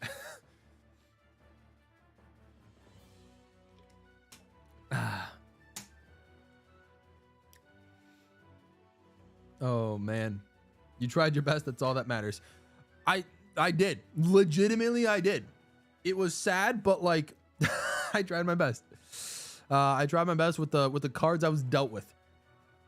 I do remember playing Sheik from like time to time. Nothing ever materialized from it, but like we tried. Password 01234567. It's in the top of the description. GWall. Yep. All right, Super Mario, you're good with the commentary. I will handle commentary from here on out. I appreciate you. Rogue says I feel like GWP has a lot of potential to win a Smash tourney. I don't know if you're lying or not, or I don't know if you're, you know, I mean, did you not see what just transpired? The closest I got to winning a Smash tournament was, I think, the birthday stream from last year, where I think I was like a 3rd place finisher. Like or was I 2nd place? 3rd or 2nd? I don't remember. But like I was top 3 in that Smash tournament, I believe, or top 4. But I'm pretty sure it was top 3. Regardless, Flat Stand's on his way. Can I just say, Flat Stand, love the profile. Shadow, like if DK Jr. wasn't a possible profile pick, Shadow Mario would be mine. Like that's the GOAT. That's the GOAT. Canadian Baconer, what's up, buddy? Subdude just worked another 12-hour day with Gordon, dude. You're getting that paper, though. You're getting that paper. What's up, Canadian Baconer? Welcome. Appreciate you checking out the stream, even just for a little bit. I know 12-hour days on set, they're very, very long. I know that feeling from personal experience. But hope you enjoyed your time with Gordon, my guy. That was that's still wild. So appreciate you checking out the stream. But it is time for me to commentate another matchup. This is an OG between 2 community OGs since the streams started. Captain Mudkip, who is playing as a purple Falco, versus Flat Stanley, who is playing as Pikachu with a green headband. Let's go. This is going to be relatively even, I feel, despite the disparity in the rankings. Mudkip is slated as a 6th seed, whereas Flat Stanley is slated as an 11 seed. Will Flat Stanley do the paper-on-paper upset with Pikachu, or will Captain Mudkip put the pedal to the metal and prove that he is one of the best Smash players, one of the most underrated Smash players in this community? So far, Mudkip has the lead over Flat Stanley. Flat Stan, I think, needs to use a little bit more Pikachu's special moves. He's got the neutral B with the electric shock, the down B with the lightning. Pikachu's got a huge variety. That's what I'm thinking. That's what I'm thinking, Flat Stanley. Try maybe the special moves. I'm no Pikachu expert, so maybe don't listen to me. But like, I'm just trying to see, like, based off what I'm observing right now, Captain Mudkip seems to be taking a little bit advantage out of what the moveset Pikachu is providing for him. Falco is a very quick character. He's a very versatile character. Got a lot of special moves that he can use to destroy Pikachu. Might be a relatively solid matchup for both characters. I think this is even. And a huge counter shot forward smash from Pikachu almost sends Captain Mudkip out of his first stock. You love to see it. And a nice recovery by Flat Stanley. And Captain Mudkip just trying to like recompose himself after, you know, a huge flurry of attacks from Flat Stanley. And that is a brilliant way to get your composure back on track. Starts grabbing Flat Stanley and now has a 3-1 stock advantage. It is looking very good in Mudkip's favor, but Flat Stanley not giving up anytime soon. Still trying his best all the way to the end. And oh, the Pikachu recovery did not work out. He just fell too far down and it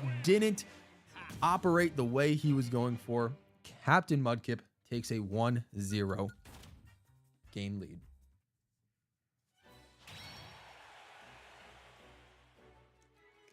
I still love the profile picture though, Flat Stanley. Top tier. Top tier. Oh man. Yep. W profile pic.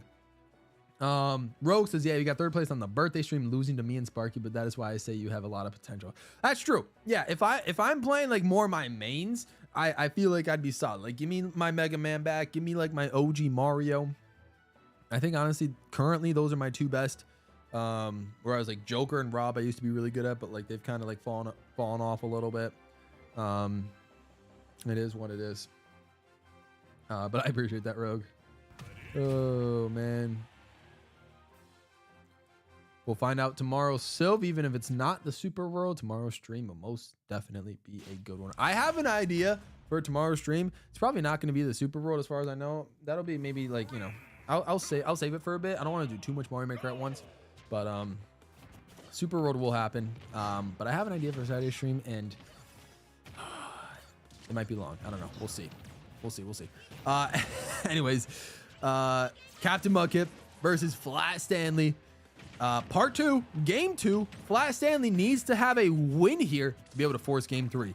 Captain Mudkip is a very cool alternate costume of Samus with a black and gold fixture, whereas Flat Stanley is Lucas but doesn't use the recovery PK Thunder the way it is intended. Tried to, I think it might have just been a little brain fog as he used the PK Thunder to try and attack as opposed to recover himself. Might have just been a slight lapse in judgment, and now Mudkip is taking full advantage. He's a stock ahead, but again has 82%, so despite that, Flat Stanley is still performing admirably and a lot better this round than he seems to have in the first round. A lot closer to taking a stock off of Mudkip in this matchup than in the previous one. Let's see if he can continue to use Lucas to try and break down that Samus, that huge wall of Captain Mudkip, who loses a stock. I don't know if it was on purpose or if he just, maybe it was a controller delay. They were both talking about slight controller delay between the matches. So maybe something happened there where Mudkip didn't get the recovery in time. Very strange, but still Mudkip the favorite to advance here. He's got over a 100% lead. And why does Flat Stanley? Oh, that is a heartbreaking turn of events. Uses the PK Thunder correctly, but just launches himself in the opposite direction. Oh, that is so unfortunate. You hate to see it. We are having controversial stock finishes from Flat Stanley back to back. Very, very interesting stuff. Despite all of that though, he's still fighting as if it is an even stock on stock game. You gotta give him so much credit because even with 2 blunders from recovery, he's not giving up. He's trying for the attack, but the field of view just did not. The camera angle really messed him up. Oh, he fell beyond the frame and didn't know if he was on the platform or not. And that allowed Samus to land on the platform. And once the camera fixed itself, it was too little too late for Flat Stanley. A 2-0 victory for Captain Mudkip. But honestly, what an entertaining matchup, I might add. So with that being said, Captain Mudkip will advance to face Bumblebee. That is a quarterfinal matchup I'm so interested in seeing, because Mudkip, I think, was the closest to beating Bumblebee at one point in time in one of the earlier streams. Whereas Flat Stanley is going to face me in the losers bracket. That, oh boy, that would be funny. All right, next up, we got 2 matches left in round 1. Jerbear, Janet 18. The 7 seed Jerbear versus the 10 seed Janet 18. It is also worth noting that so far, I feel like I've done an incredible job with the seeding. All of the favorites based on seed number so far have won their matchups, of course, except the 8 and 9 seed. But that's like practically an even matchup in and of itself, where the 9 seed won. But so far, all the seed favorites have won, which is I mean good seeding practice at this point. Here we go. Oh, we're getting right into it. Jerbear versus Janet. Didn't even give me a chance to breathe. Oh boy. Let's go. Why did the screen go dark as soon as the characters were revealed? That was crazy.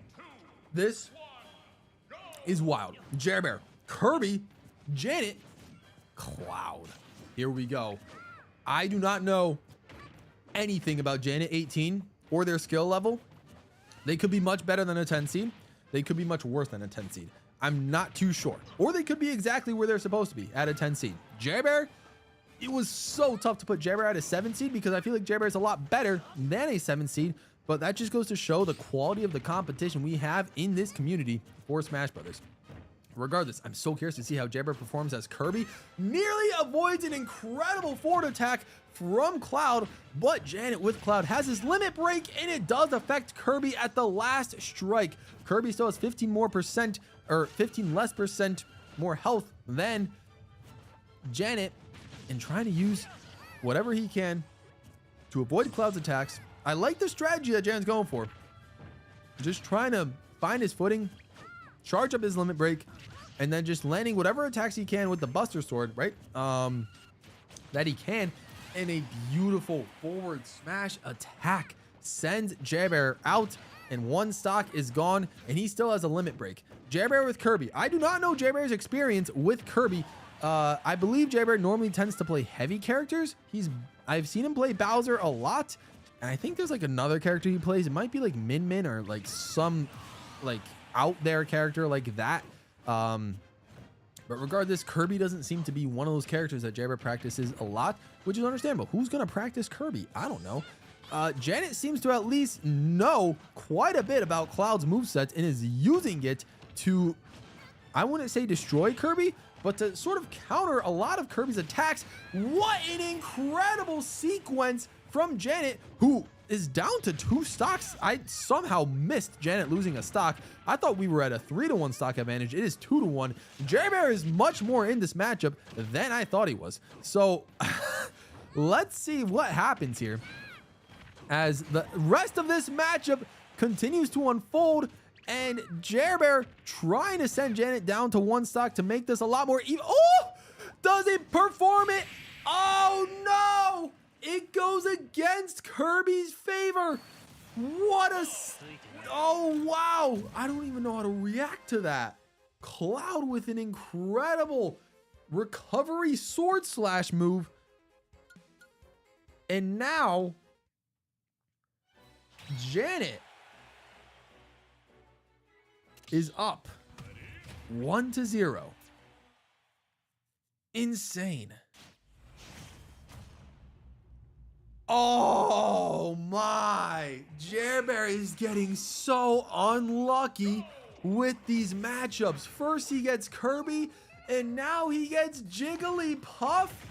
Oh my lord, this is random brutal luck at its finest. You have got to be kidding me. However, I don't think it did Janet that many more favors either, because this is a matchup for the ages, people. We've got Duck Hunt versus Jigglypuff.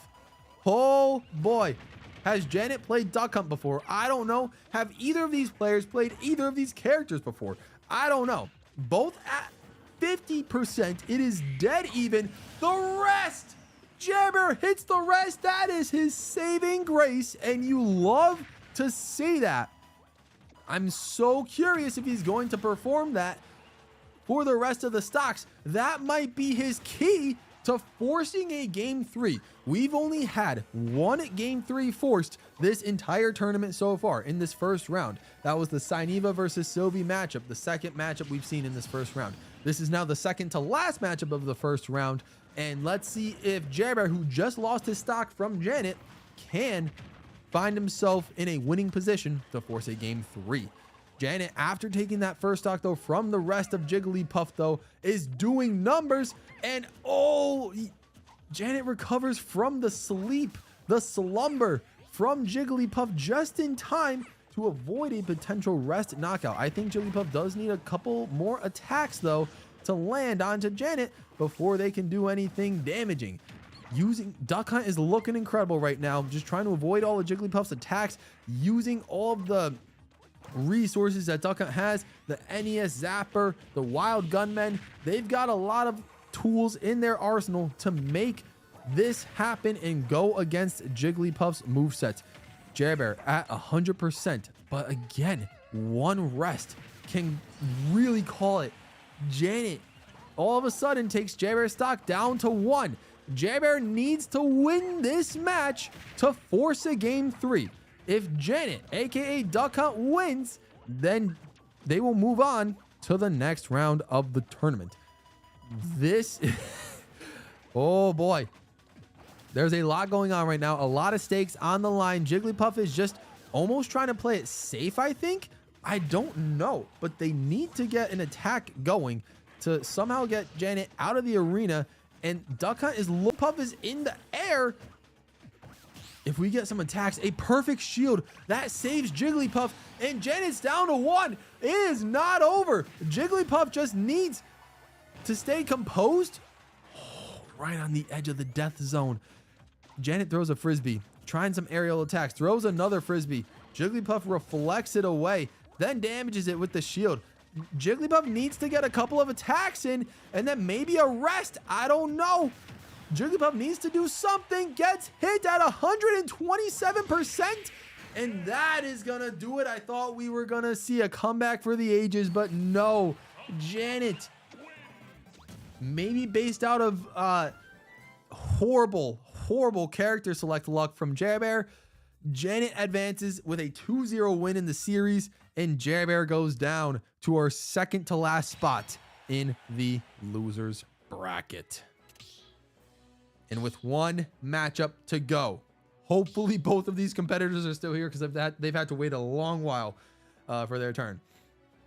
It is now Whimsical, the 15 seed, versus Luma, a previous tournament winner, the 2 seed. Oh, and they're both here. They're both like 2 of the 3 most recent chatters. Incredible. All right, Whimsical has been spectating the whole time, despite me saying no one should spectate but me, but regardless, it's fine. Versus Luma.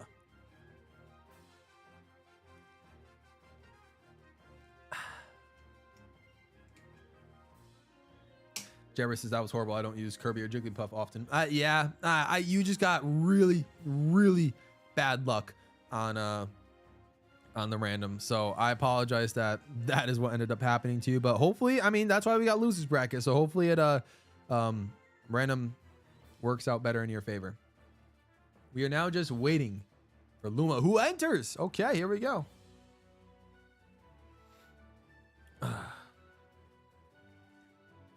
All right. Here we go. Our last matchup of round 1. Whenever you guys are ready. Let's make it happen. Let's make it happen.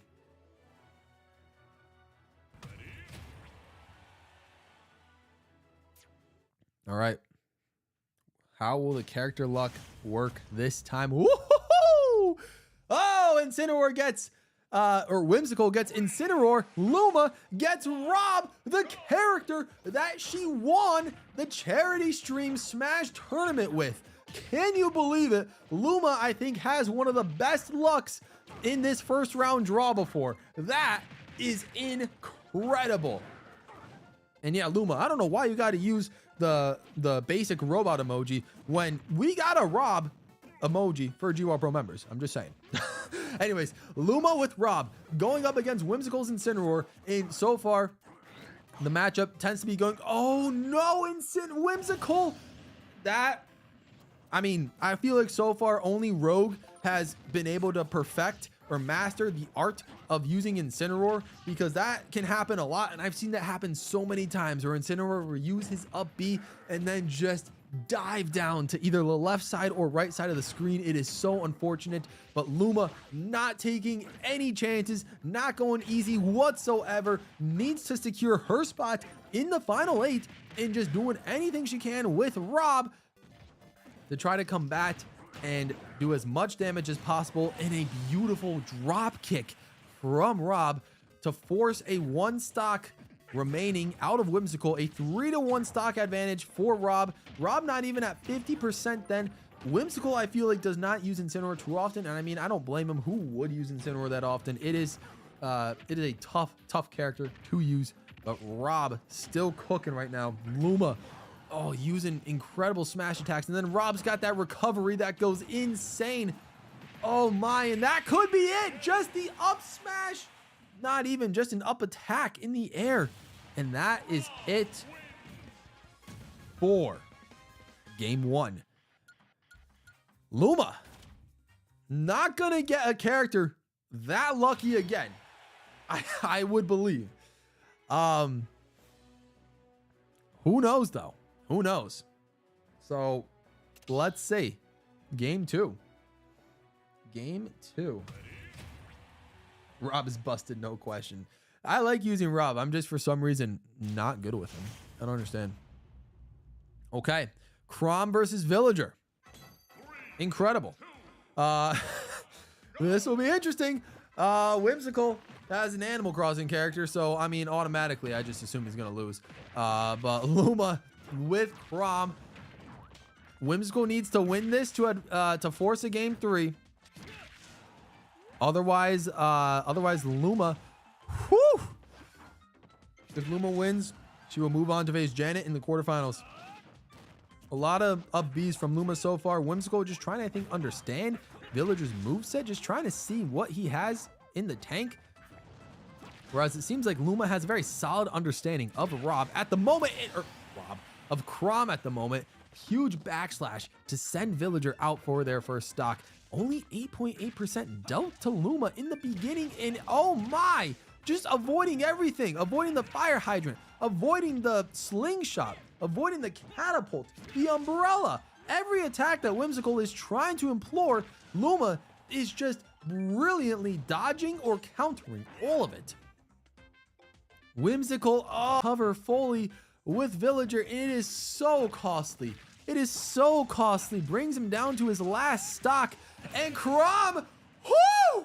Sacrifices, self-sacrifice to call it there. A brilliant way to end round 1.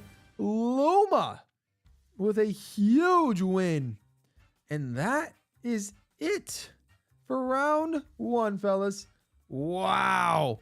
Luma is looking good. This is why if Cool's in here, I don't know if he's still in here, but Cool, thank you for suggesting the Luma Bumblebee switch up. And that's obviously no disrespect to Bumblebee. I mean, did you not see how Bumblebee annihilated me? But Luma is a past tournament winner. So it is, I feel like Luma consistently gets underrated. I feel like now we have her in the correctly rated spot. Number 2 makes sense. We'll face Janet, who surprisingly advanced. Only our second upset in round 1, the 10 seed, advances to the quarterfinals. With that being said, let's do some loser bracket before we get to the quarters. Let's do some losers, because here's what I'm thinking, right? We don't want, I don't need everybody just chilling out, like, or, you know, I don't want to have everybody just like have to wait for their matchup to play, you know, just to do like one match and then they're out. And then, you know, if we did a whole other round before these guys in the loser bracket got to do one match and then leave, I just feel like that wouldn't be fair, right? So, let me cook up loser bracket, which is, let's get let's get Yoshi Star and let's get Sylvie. We have 4 matches in losers. We have 4 matches in losers, which is going to be 4 matches, right? So, it's not a best of 3. It's a best of 1. So these loser bracket matchups should go quickly. We got Sylv versus Yoshi Star. I'm going to give Yoshi Star like 2 minutes, maybe a minute, to get themselves in here. Hopefully they're still here. If not, like, I don't know. If Fire Yoshi, if you're still in here, we'll see. If not, then it's losers bracket, and I honestly wouldn't be opposed to just giving Sylvia a bye. So we'll see. But let's see what happens. I want to sleep. Oh man, I'm sorry, Sainiva. If you want to go to sleep, that's totally fine. That's completely fine. We would have to give Professor Shy Guy a bye, but you know, there's no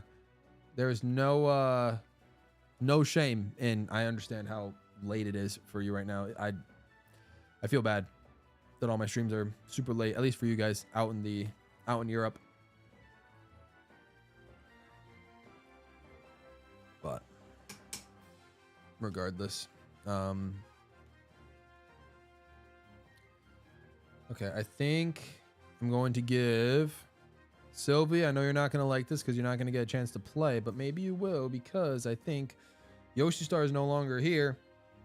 So I'm going to default Sylvie to a bye. So Sylvie, you advance to the next round of losers based off of default. Congratulations. Let's go ahead. Because I don't think Fire Yoshi's in set to be able to play either. So unless we get Yoshi Star to come back somewhere before losers ends, we'll have your matchup. But as of right now, you get a bye. Next up, Lucas versus Lane. Lucas versus Lane 7.0. I haven't seen Lane in here in a minute, so hopefully Lane is still here. Lucas, I think, is still here. I don't know. We'll see. If neither are here, then who knows? Who knows? Then this whole tournament's just thrown off. But regardless, we haven't had an appearance from either competitor in a minute. So let's see. If nothing happens, then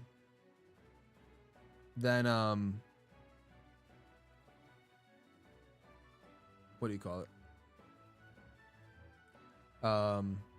Then whoever ends up facing the winner will get a bye. Man, a lot of buys going on right now. All right, so we'll skip Lucas and Lane. All right, we'll skip me and Flat Stan for now. Jer Bear and Whimsical. I think both of you guys seem to still be here. So can we at least do that one? Right? I hope we can at least do that one. Can we get Jer Bear and Whimsical for a losers bracket matchup? If we don't get this at all, then I think I might just cancel losers bracket entirely.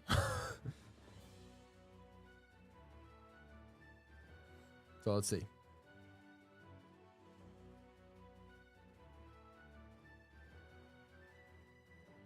Man, a lot of things going on right now. Yoshi Star seems to be back as well. Yoshi Star, if you're here, let's get you versus Sylvie. But okay, Whimsical is here. All right, let's get this. Best of one. Best of one. This is our first losers matchup. Oh man. I'll also default Flat Stanley. Flat Stanley. I'll face you at some point, but in the interest of time, I'll have you advance automatically as well, assuming you're still here. But anyways, we got Pit versus Kazuya. Jer Bear is Pit and Whimsical is Kazuya. Luckily, this is not a Bumblebee Kazuya. This is a Whimsical Kazuya. Otherwise, this would be a huge game over for anyone, I feel like. But I'm so curious to see what happens here. Whimsical's looking kind of nice with Kazuya right now, shockingly. Maybe the luck of the draw that they had some rough matchups against Luma, but so far Whimsical has been putting on a clinic with Kazuya. I need to see Jer get some recoveries going on with Pit, get some counters looking, seeing if Pit can compete against a powerhouse demon like Kazuya. But once again, Whimsical, that aerial game is just weak and is a very hindering component of their gameplay. Whimsical had the upper hand for all of that until we saw wow, until that happened. And now Jer is kind of in the front seat right now. You can't afford to make those kinds of mistakes in a best of one situation. Wow. Jer is at 144%. So one big hit from Kazuya and Jer is losing a stock. But almost same to Kazuya. Jer could just land a couple more attacks. Something like that. We got a nice little strong downwards attack from Pit. And Kazuya with a huge slam. Needed that. Pit is down to 2 stocks. However, so is Whimsical. However, just 135% higher. Jer is in prime position to take advantage. A huge side B doesn't kill for some reason. Kazuya at 157 and is cooking right now. Recovers, but there it is. There is the kill that Jer needed. And now with a full stock advantage, 0-0. Now a couple percentage. Whimsical trying to get that combo clinic back on that he had in the beginning of the matchup, and it's working. Whimsical hasn't had a hit taken until now. Man, the announcer's jinx is like wild. Jer looking for some counters, trying to find his footing, trying to compose himself. Remember, this is a best of one, so none of these guys can afford to mess up. None of them can afford to mess up. Jer is looking to counter anything that Whimsical has. Whimsical looking for the headbutts, looking for the magic lasers, looking for anything that Kazuya can use to his advantage to knock out Pit and make this more competitive. Pit, there it is. Pit's going out. It is a 1-to-1 stock right now. This determines who does not play in the tournament any longer and who advances to the next round of losers. This determines everything. Jer has the advantage with Pit 0% taken on his third stock. Whimsical has to be careful. Takes a huge hit from that Pit side B, but also it affects Pit in a little bit of a way too. Whimsical needs to be careful with the recoveries and has to try whatever he can to stay out of Pit's way, but also needs to launch a couple of attacks. Those lasers go crazy, and then a huge body slam sends Pit already down to 60.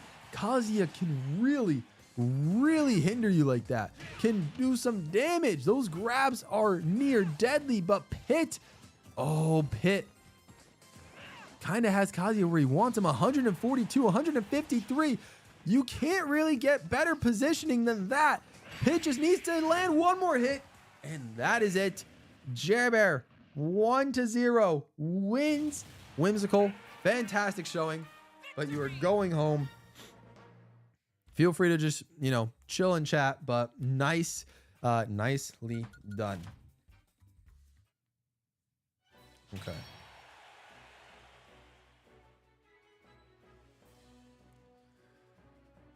Whew. All right, so as we've mentioned before, Sylvie had a bye for Luce's bracket. Lucas and Lane did not show up, so basically whoever would have faced the winner of them will get a bye. Sylvie's bracket's looking crazy right now. Flat Stanley gets a bye just because I would face him, but just in the interest of time. If we want to do the Yoshi Star versus Sylvie, feel free. I will give Yoshi Star 60 seconds to join. Otherwise, Sylvie will get a bye.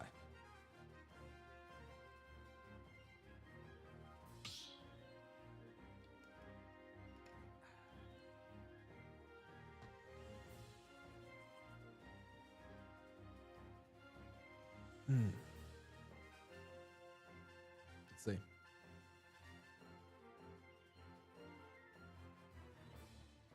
Let's see. Oh boy. Okay.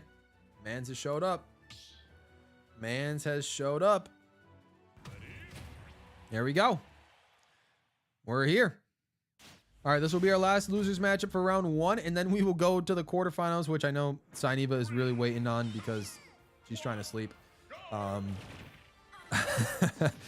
Regardless, here we go. Best of 1. Yoshi Star versus Sylve, the 8 seed versus the 16 seed. Sylvie is Palutena. Wow, pronunciation. And then Yoshi Star is Pichu. A 1-stock matchup. Palutena, both at one point in this game's history were top seeds, top characters on the tier list, top tier characters. Palutena, I think, is still currently a top tier character, or at least was as of like a year or two ago. And oh no!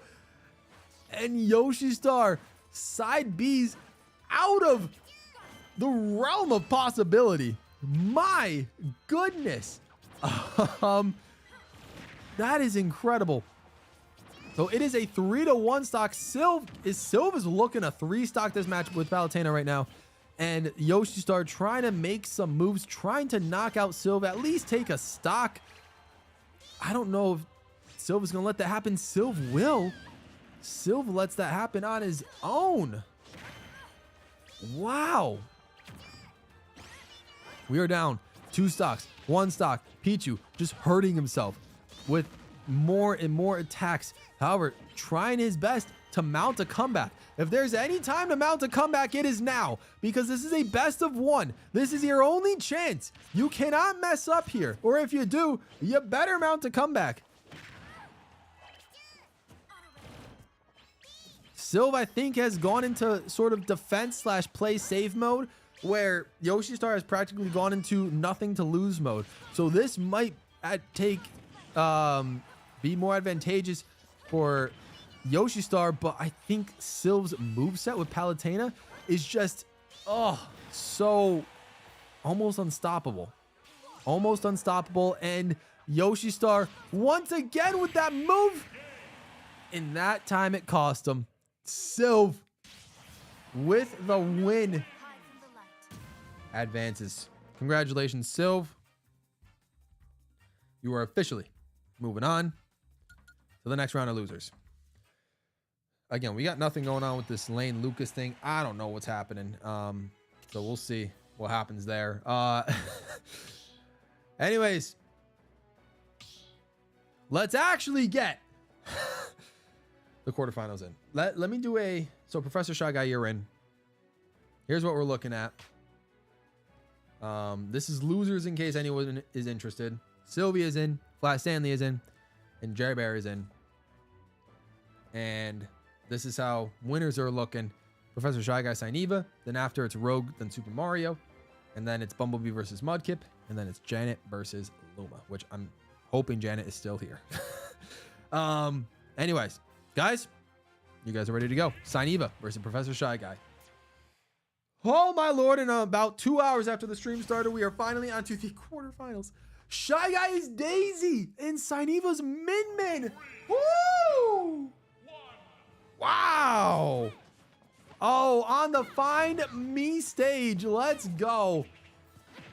I don't know if either of these competitors have used any of these characters before, so I'm so curious to see how this works out. Again, this could be one of the only formats that Shy Guy is vulnerable in a random only setting. It is dead even right now. Sainiva's Min Min, Shy Guy's Daisy, just so close, but Shy Guy starting to pull away a little bit, using the turnips, just using them shield grabs. Although Sainiva with a nice grab and back throw has the dragon and the power ball as the 2 arms. Those are kind of my moves for Min Min as well. I think those are the 2 best arms for Min Min. Then again, I don't know Min Min like that, so I could be entirely wrong. Shy Guy trying his best to take advantage. Use turnips. Oh, uses a quick hot shot to get Sainiva out and into a second stock. Can Shy Guy recover though to keep his 3rd stock? And yes, he does.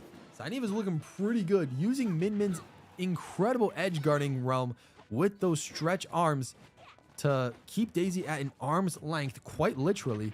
But Daisy, quick grabs, quick throws, quick drop kicks and kicks, and then float kicks as well. Cyniva, although it's not doing too much damage to Cyniva until right about now. Shy Guy's trying to land a couple of attacks. Blue Toad is helping Daisy a lot right now. You love to see it.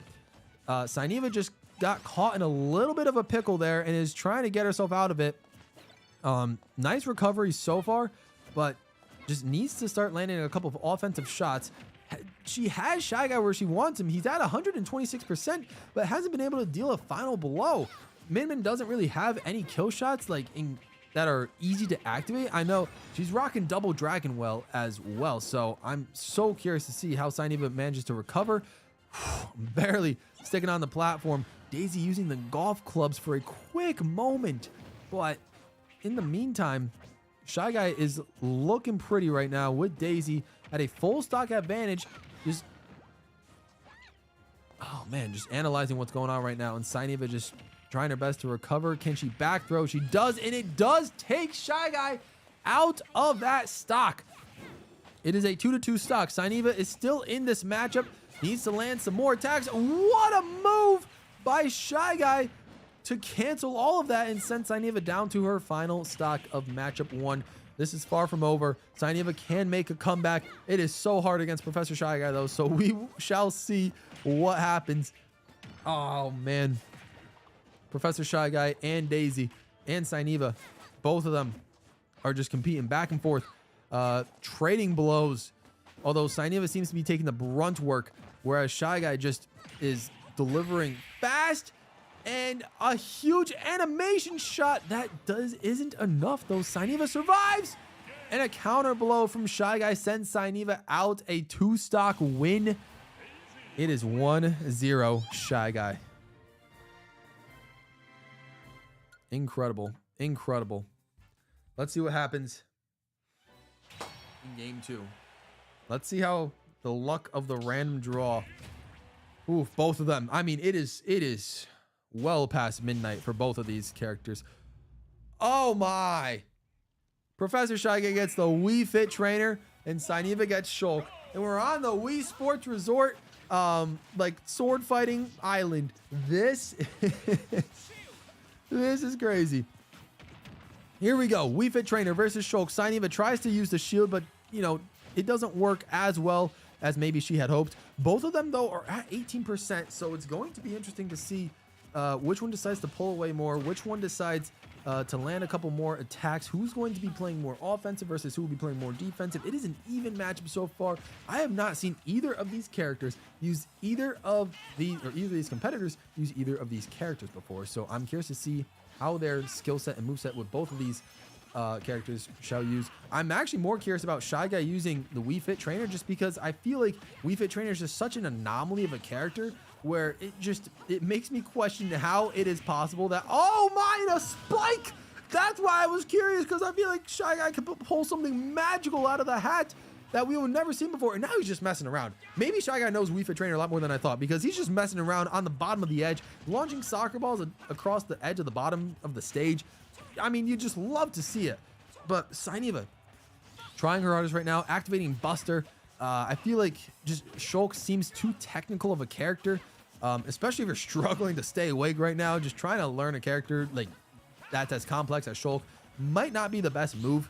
But then again, I mean, we all know how tough a competitor Professor Shy Guy is in general. So Cyniva is doing an incredible job keeping up, but it still just might be too much, might be too little too late. We'll see if Wii Fit Trainer with Shy Guy tries to...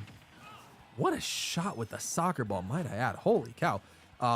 Incredible scenes we're looking at right now. Cyniva still trying to activate a couple of moves with the Buster Sword, or the Monado Sword, and using whatever she can. A nice back throw. Seems to be a very favorable move. Whoa! She headbutted a soccer ball from the air, Professor Shy Guy. It wasn't enough, though. Cyniva gets a kill out of Professor Shy Guy. It is an even two-stock matchup, although gets hit by the sun, and then a yoga post sends Cyniva out to the bottom of the map. And then we got a couple of edge guard and plays going on right now, and a spike again from Professor Shy Guy, who tries to recover even though he has no health, or he has full health, no damage taken. A double spike from the Wii Fit Trainer sends Sineva down to the ground, down into the water. This is kind of insane. I mean, we have a very technically advanced. These are two competitors that absolutely know what they're doing. Even with the characters they may not know what they're doing with, these are characters that they are absolutely killing with. Like, this is an entertaining matchup just to watch because all the moves that these guys are pulling out, oh, it was so fun to watch. But in the end, Sineva just didn't have enough in the tank to keep up with Professor Shy Guy. But that doesn't mean, even though it was a 2-0 win, that scoreline does not say the entire story, does not tell the whole story, because Sineva was really in that matchup the entire time. That being said, though, Sineva is going to advance down to losers and will face, we'll face Jerbear eventually. But that is when we get there. Regardless, let's keep up with the quarterfinals. Rogue 3 versus Super Mario. Here we go. Then again, Sineva, you don't have to stay up for the losers. I know that is a long way away, so feel free. Get some shut-eye. I know you got a busy day tomorrow, so I appreciate you joining the stream. And I mean, yeah, we could send Jerbear on a bye if that is the case. We've had a lot of buys in the loser bracket anyway, so don't feel guilty. Don't feel guilty. Get your sleep. Get your sleep. Anyone in Europe, get your sleep. The East, it's almost 10 o'clock in the East Coast as well. That's like bedtime for, you know, normal people, so not me. But regardless, whoo! Wow, Super Mario got Captain Mudkip's dream character, got Olimar, and for the third time, I think it's either third or fourth time, we've got another Shulk. The winner of this one will move on to face Shy Guy in the semifinals. So I don't know. I'm staying up though, even though I'm half sleeping already. That is wild. Good for you. But let's take a look at this matchup because this one is intriguing. Maybe I'm just kind of bored of seeing Shulk, so it doesn't seem as interesting. But seeing Olimar in here, kind of crazy on Fountain of Dreams as well. So let's go. How is Super Mario going to contend with Olimar, and how is Rogue going to contend with Shulk? Super Mario seems to be kind of cooking a little bit. Kind of be chefing up some Pikmin right now. Just launching the Pikmin. Seems to have a little bit of knowledge with Olimar. So, like, hey, we'll see what happens. Rogue 3, though, with Shulk just down to 1 stock. It's not over, but it is looking rough. We are experiencing a little bit of lag for this match, which doesn't necessarily go in anybody's favor, but it is unfortunate to see. Rogue 3 versus Super Mario right now, and Rogue did just cost Super Mario a life, a stock, so it's not over. If Rogue can take advantage again and knock out Super Mario, because Olimar is a light character, so if he can use the Monado arts to try to get Super Mario out of range, then he might be onto something. Although he is down to 1 stock with 92%, so he's gonna have to get Super Mario out quick. He's looking for a smash attack. He's got to use it. He's got to use it because Olimar is down. Well, Rogue is down, I should say, for 1 stock and well over 100%. So he's got to do whatever he can to get Olimar out, so he can.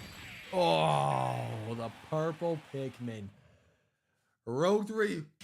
Incredible effort. Again, I don't know why my nose gets so itchy during the streams. It is what it is. Huge.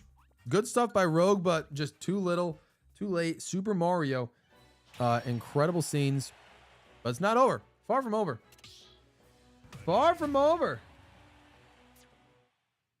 I'm only playing losers because I hate withdrawing. At least I'm going to play for a bit. I get you. I get you. And yeah, Shy Guy still in winners. Absolutely. Shy Guy is still in winners. Oh, you gotta be kidding me. Super Mario got his main, bro. Wow. Super Mario got his main. That is a horrible, horrible RNG luck for Rogue. Oh, no. I mean, I'm not going to say it's over, but like, you never know. Rogue Zelda might be built different. I don't know. I've never seen Rogue play Zelda, but maybe he's been cooking something up behind all of our backs. I don't know. So let's see though. This is a matchup, though, that Rogue has to win to force a game 3. Otherwise, Rogue ends up going down to losers as well. The funny thing is, though, I don't know if it's going to happen again, but the thing with Rogue is that Rogue is a consistent third place finisher in these tournaments. And it's not like, I don't know if it's just coincidental with, like, you know, the 3 being in his username. It tends to happen almost every other tournament, or every tournament. I think Rogue has finished 3rd. If Rogue ends up going to losers, that is almost a surefire way to finish in 3rd. But we shall see. We shall see. Rogue versus Super Mario, though, I'm just trying to take a look to see who has the advantage. Super Mario has a massive advantage. Just kind of knows what he's doing right now. Then again, that's not to say that Rogue doesn't. Rogue is actually performing quite admirably with Zelda in cost. Just as I say that, incredible move by Rogue to cost Super Mario a stock and keep this one competitive. Rogue, guys, this is why I got Rogue at the 5 seed. You can't underestimate Rogue no matter what character he uses. Even if Super Mario's got his main man Mario on lock, and even with Rogue with someone as Zelda, someone he could be relatively unfamiliar with, the recovery was just in a poor position, allowed Super Mario to counteract, and now it's a full stock advantage. But Zelda's looking to cook right now. Rogue is not going down without a fight. Already has Super Mario at 50. If he can continue to chef up like that, then we might have a very interesting battle in our hands. Rogue wants to send this to game 3. I know he does. He's got a very competitive mentality, and I am excited to see if he continues to manifest that into a brilliant matchup against Super Mario.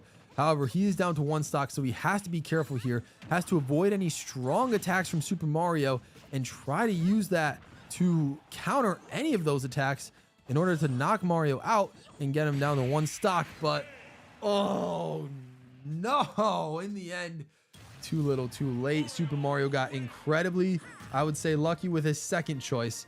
Random picked his main for him, and Rogue goes down 2-0 and is down to losers bracket. Will face Flat Stanley in the losers bracket. Incredible. Next up, Bumblebee versus Captain Mudkip. Woo! I've been waiting to see this one. I've been waiting to see this one. Oh, I'm excited. I'm excited. Because the last time Bumblebee faced Mudkip was like the first time that like Bumblebee looked vulnerable. I'll be honest. Rogue 3, you're facing Flat Stan, buddy. You are facing Flat Stanley in losers. That's what it says. Because I had Flat Stanley auto win versus me. So here we go. Here we go. I think by the looks of it, whoever loses this matchup will get an auto bye in the next losers, because neither Lucas nor Jane or Lane decided to show up. Anyways, oh my, Mudkip gets an Incineroar pick and Bumblebee gets Pyra Mithra, right? Am I looking at that right? Yes, that is Mithra. All these color variations throwing me off. I don't want to fight Flat Stand. Oh man, I apologize, Rogue. That's just how it's set up. That is how it's set up, unfortunately. Regardless, Mudkip versus Bumblebee. Oh, I'm so excited. Mudkip is using Incineroar. I don't know if Mudkip uses Incineroar that much. I mean, it's a Pokemon, and Mudkip is a Pokemon, so he, you know, maybe he's got all the Pokemon powers to sort of. I'm trying to create some sort of false explanation. Maybe Mudkip's got what it takes. No! Oh no, the same sort of thing happens. Mudkip cost himself a stock. You can't do that. Not against Bumblebee. Not against Bumblebee, who has a DLC character, a Pack 2, Wave 2 DLC character, or a Fighter Pass 2, I should say, a DLC character. Same where Kazuya came from, just the character right before in Pyra Mithra. And Bumblebee seems to be kind of shoving up a little bit. However, seems a little bit vulnerable. There it is. Mudkip with an incredible spike. Keeps this matchup competitive despite SDing that first stock. Up to 85%, but is going to have to land some hits on Bumblebee right now because he is getting cooked up right now. Bumblebee is tearing Mudkip to shreds with his Pyra and with 0%. Now he's just spamming Switch. Oh my, Switch is back to Myth. getting himself into combos, has to find a way to loosen himself up, to fight as if there is no loss, no regard for anything else in the world. Incredible shield usage from Incineroar. Oh, tried to read Bumblebee a little bit, but he saw that one coming. Incredible moves. Mudkip, though, I mean, putting up a fight. Let's see if he can get Bumblebee down to 1 stock. It's going to be difficult. Had an incredible performance when he used a Meteor Smash, a spike on Bumblebee. So I'm curious if he could do something similar to that again. Although at 130%, you got to be careful. And just a little bit lacking there. Bumblebee was able to take advantage of the early blunder from Mudkip and win game 1. Woo! All right. Yo, Pyramithra appearance. That's right, Fire Yoshi. Oh, man. Okay. Matchup 2. If Bumblebee wins, he goes to semis. If Mudkip wins, we see a game 3. And wow, this one's going to be fun. Bumblebee is Falco and Mudkip is Diddy Kong. We have not seen Diddy Kong today yet, so this is going to be fun. Let's go. Mudkip taking 22% off the bat. Mudkip, believe it or not, in his first matchup was Falco. So kind of facing his former self here, but man, Bumblebee is putting on a clinic right now. You know, you see Bumblebee play Kazuya so often that you forget that he's so incredibly comprehensive in Smash Brothers that he can play just about any character in a Meteor Smash. Oh my lord. To Captain Mudkip, to Diddy Kong, just sends him to the floor, and we already are down a stock, Mudkip. That is a rough position to put yourself in, but can Mudkip use Diddy Kong to throw Falco off his game? Just trying to see what attacks Diddy Kong can do. Got a little bit of a combo going, although Bumblebee, as soon as he got back on stage, it was back to his routine movements. Just a top platform short spike kill from the top range sends Mudkip to the outer echelons of the Smash Zone. It is not looking good. Mudkip needs to win this to force a game 3, but Bumblebee is looking good. 3 stocks compared to 1. I don't know if Mudkip is an active Diddy Kong player. I don't think many people in Ultimate are, so could have been a tough pull for Mudkip. If the roles were switched, I feel like Mudkip would have had a better chance since he was already familiar with Falco, but I don't know. Bumblebee is looking good with Falco at the moment. Mudkip, though, has Bumblebee at 100%. So, if anything, he could potentially get a kill going right here. And if he gets 1 kill, then a comeback could be in the works. But we just need to get that 1 kill. Mudkip can't get 3 stocked here. I mean, he can, but, like, that would obviously ruin any chance of him of making a comeback. And that 3 stock, as soon as I open my mouth, it comes true. Mudkip loses 2-0 to Bumblebee. It was an admirable effort. I think the first matchup was a bit closer than the second one. Diddy Kong was a tough pull. But regardless, congrats to Bumblebee. And, I mean, Mudkip, congrats to you because you are moving on to the next round of losers automatically. So, congratulations, buddy. Wow. And let's go to our last matchup of round 1. We have Luma versus, I really hope they're still here, Janet 18, the 10 seed. Let's see. This one I'm a little bit concerned about. I hope Janet is still here. I really hope that Janet is still here.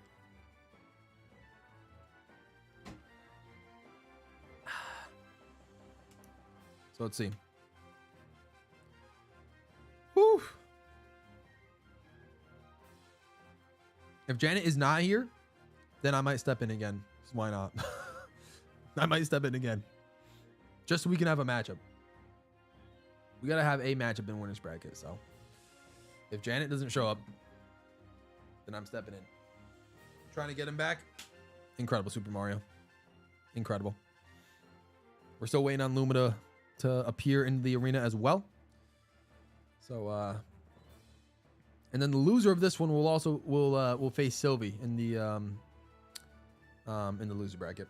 So, Sylvie, this matchup is particularly important to you because whoever loses this one, you will face.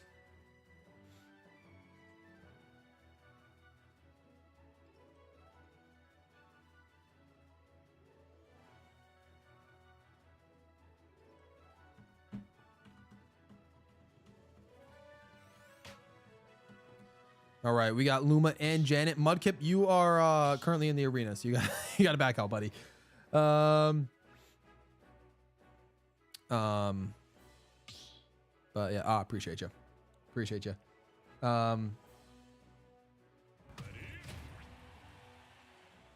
Yeah, Mudkip. So you got a bye in the losers bracket. So you're technically not even. You've advanced to the next round of losers. Like, unless you want me to take Lucas's spot. Speaking of Lucas, here he is. I can face you, and then we can have Rogue versus Flat Stand. Yada yada yada.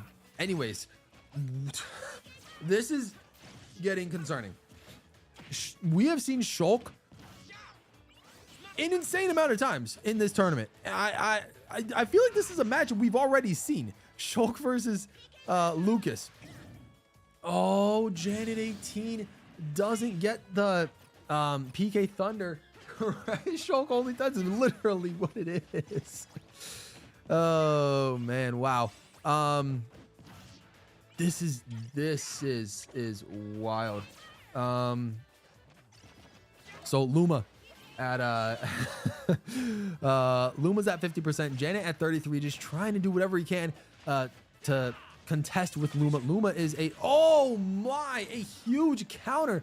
Saw the future and countered Janet right there and did it again. Luma's looking spicy right now with Shulk, although gets caught in the PK PK freeze. This is a very, I mean, despite seeing Shulk multiple times, we got a very, and a down one out without a fight. He might have lost his stock via SD in the first round, but he is back. And it is a 2-stock affair. Luma's trying to cook again, trying to get back into a rhythm.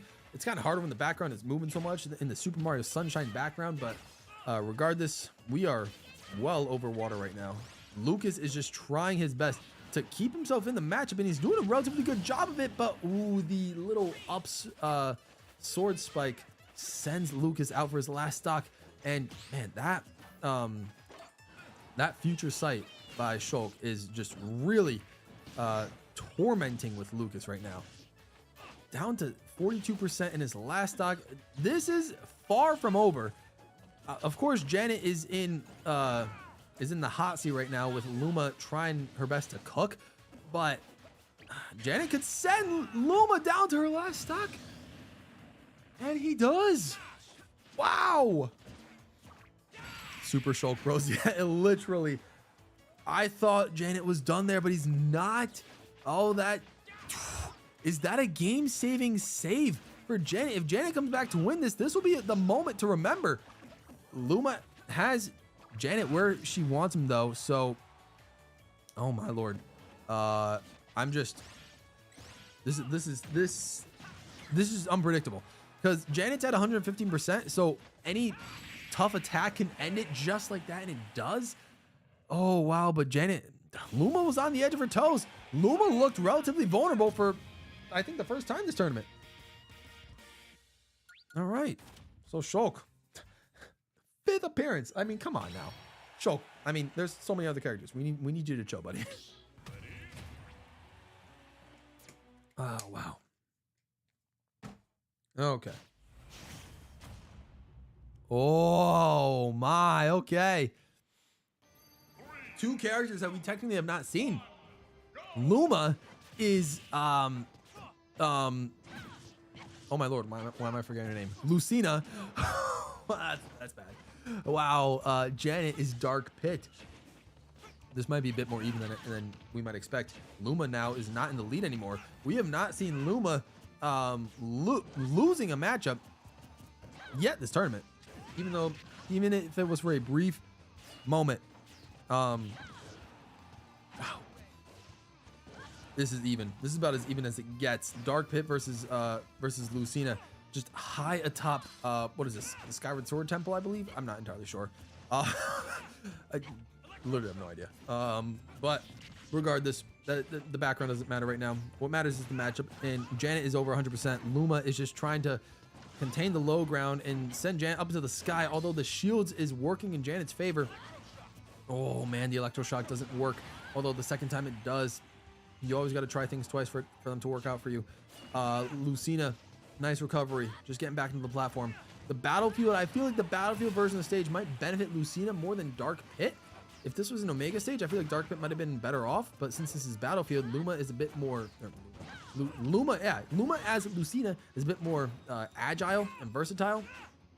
And also just incredible swords play we're seeing right now. Janet, although not backing down without a fight. We saw that in the last matchup. So we'll see if Janet can continue to keep Luma on her toes to be able to keep this matchup competitive. Janet needs to win this to force a game 3. Let's not forget that. Janet needs to win this matchup to force a game 3. And Luma right now seems to be cooking a little bit more with Lucina than she was with Shulk. So Janet needs to put in a little bit of extra work, I think, to be able to get Luma in a vulnerable position. And Luma just blocks a huge attack from Janet that would have ended one of her stocks. And incredible edge play. The electroshock sends Lucina far, but then we get a nice forward smash attack that sends Luma out, and it is an even 2-2 stock. It might not be for long because Janet has 140%. Will we see some edge guard play? No, but Luma sends Janet all the way up into the stratosphere, and it is a 2-1 stock game right now.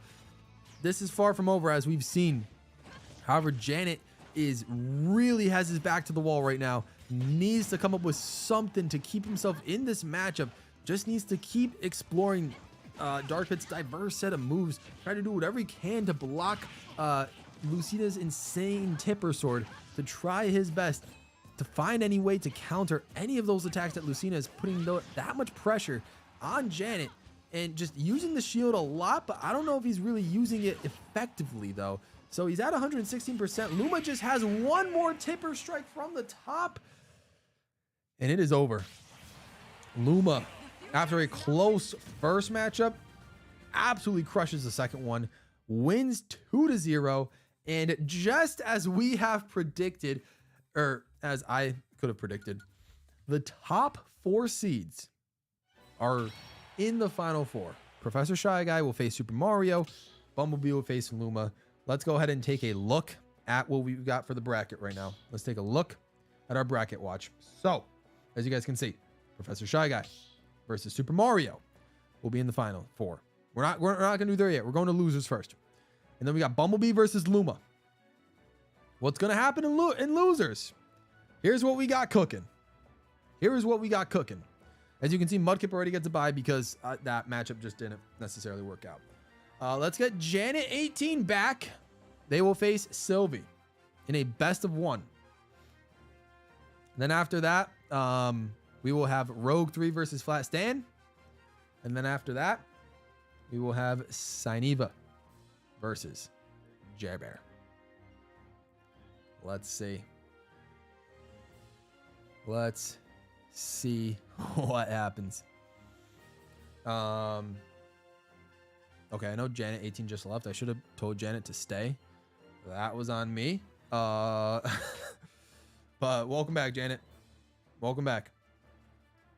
This could be your last time in here, depending on if you win or lose. Or if you lose, it'll be your last time in here, but we'll see. Whenever you all are ready. Best of 1. Winner advances to face Mudkip. Loser goes home. Even though you're both probably already home right now. It's fine. Still versus Janet. Janet is Kazuya again. I think Janet was the Kazuya at one point earlier in this tournament as well. Versus now we got the male Wii Fit trainer. And this is a very high-paced, quick and speedy matchup right now. So let's, oh my lord. Let's see who decides to use their quick attacks faster. A best of 1, so they both have to be on their toes. Sylv, I feel like a relatively tough draw with the Wii Fit trainer, but he's doing relatively fine with him. As Janet at 74% with Kazuya. Both are just trying to, I think both are playing very defensively right now. They're not really going for strong attacks. They're not going super offensive. Although it was a nice, huge attack from Kazuya from Janet. I think they're both trying to play it safe. Neither want to be eliminated. It's understandable, but it has to happen one of these times. Let's see. Sylv trying to back out of any attacks. Oh, if Kazuya just stayed in the attack range, he would have had Sylv right where he wanted him. but both at over 100%. This is going to benefit Kazuya. Can Sylv knock Kazuya out before any huge attacks happen? Oh, tried the soccer ball, and yes, Sylv does. Before Kazuya can really get into demon time and send Sylv to the stratosphere, Sylv takes his attack out first and gets the first stock out of the way. Janet now has to respond with an equally hard-hitting attack. Will he do it? And he does. Wow, what an incredible, like, boom, boom type of karate move we saw right there from Janet. I might have pulled a hamstring there. I'm not kidding. No, I am absolutely kidding, but it's fine. Not as flexible as Kazuya right there, but or as either of these guys. We got a yoga star versus a extreme fighter, I guess. Like, I don't know. Like, regardless, I don't know where I was going with that. However, in a swift turn of events, though, I don't necessarily know how I missed this, but Sylv is at a severe disadvantage now. Janet took the lead quite significantly, and Sylv is going to land right in Janet's reach. However, nearly avoids the fatal attack. Just trying what he can do with the soccer ball, and now Sylv is down to 1 stock. Sylv needs to put the pedal to the metal, needs to do what he can to respond and keep himself. This is Sylv's entire tournament right here. If he does not win this matchup, Sylvie is done for the night, and Janet will move on. Not quite yet, though. Not quite yet, though. Is that the game-changing save that Sylv needed? Sylv needs a knockout first. We were so close to seeing it. We were so close to seeing it. We need a knockout from Sylv. Oh, he's going for forward smash attacks. He's going for forward smash attacks. Oh, just narrowly avoids the hits from Kazuya. Trying the soccer ball headbutt. Oh, Sylv is not backing down without a fight. Oh, the soccer ball hits, but Kazuya with a huge shield to save himself from that maneuver. Sylvie needs to do it. Oh, the bounce off the ground. Oh, but the magic kill from Kazuya. Just a little too much for Sylv. Incredible move. Incredible saves. But at the end of the day, Janet takes a 1-0 victory over Sylvie. And we'll move on to face Mudkip. Next up, we got the matchup between two of the nicest people in the GWallPro community. Flat Stanley versus Rogue 3. You hate to see one of these guys go home, but it's going to have to happen. And they will be facing each other in this round of losers bracket. This one, I'm excited to see what happens. Flat Stanley, get your incredible profile picture in the arena. Shadow Mario is an absolute legend. And now we are waiting for Rogue 3. To see if he is still here. I don't know.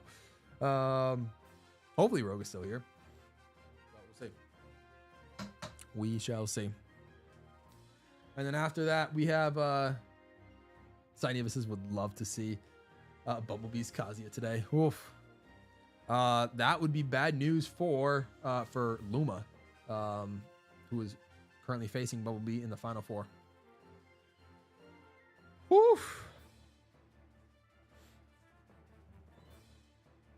Interesting. Anybody know where Rogue's at right now? Is he just is he chilling? Ah, there he is. Called his name. Oh man. Go ahead, guys. Best of one. Let's make it happen. I'm gonna take a leave. It's pretty late over here, and I'd like to relax without some stress. Fair enough, Sylvie. Fair enough. Best of luck.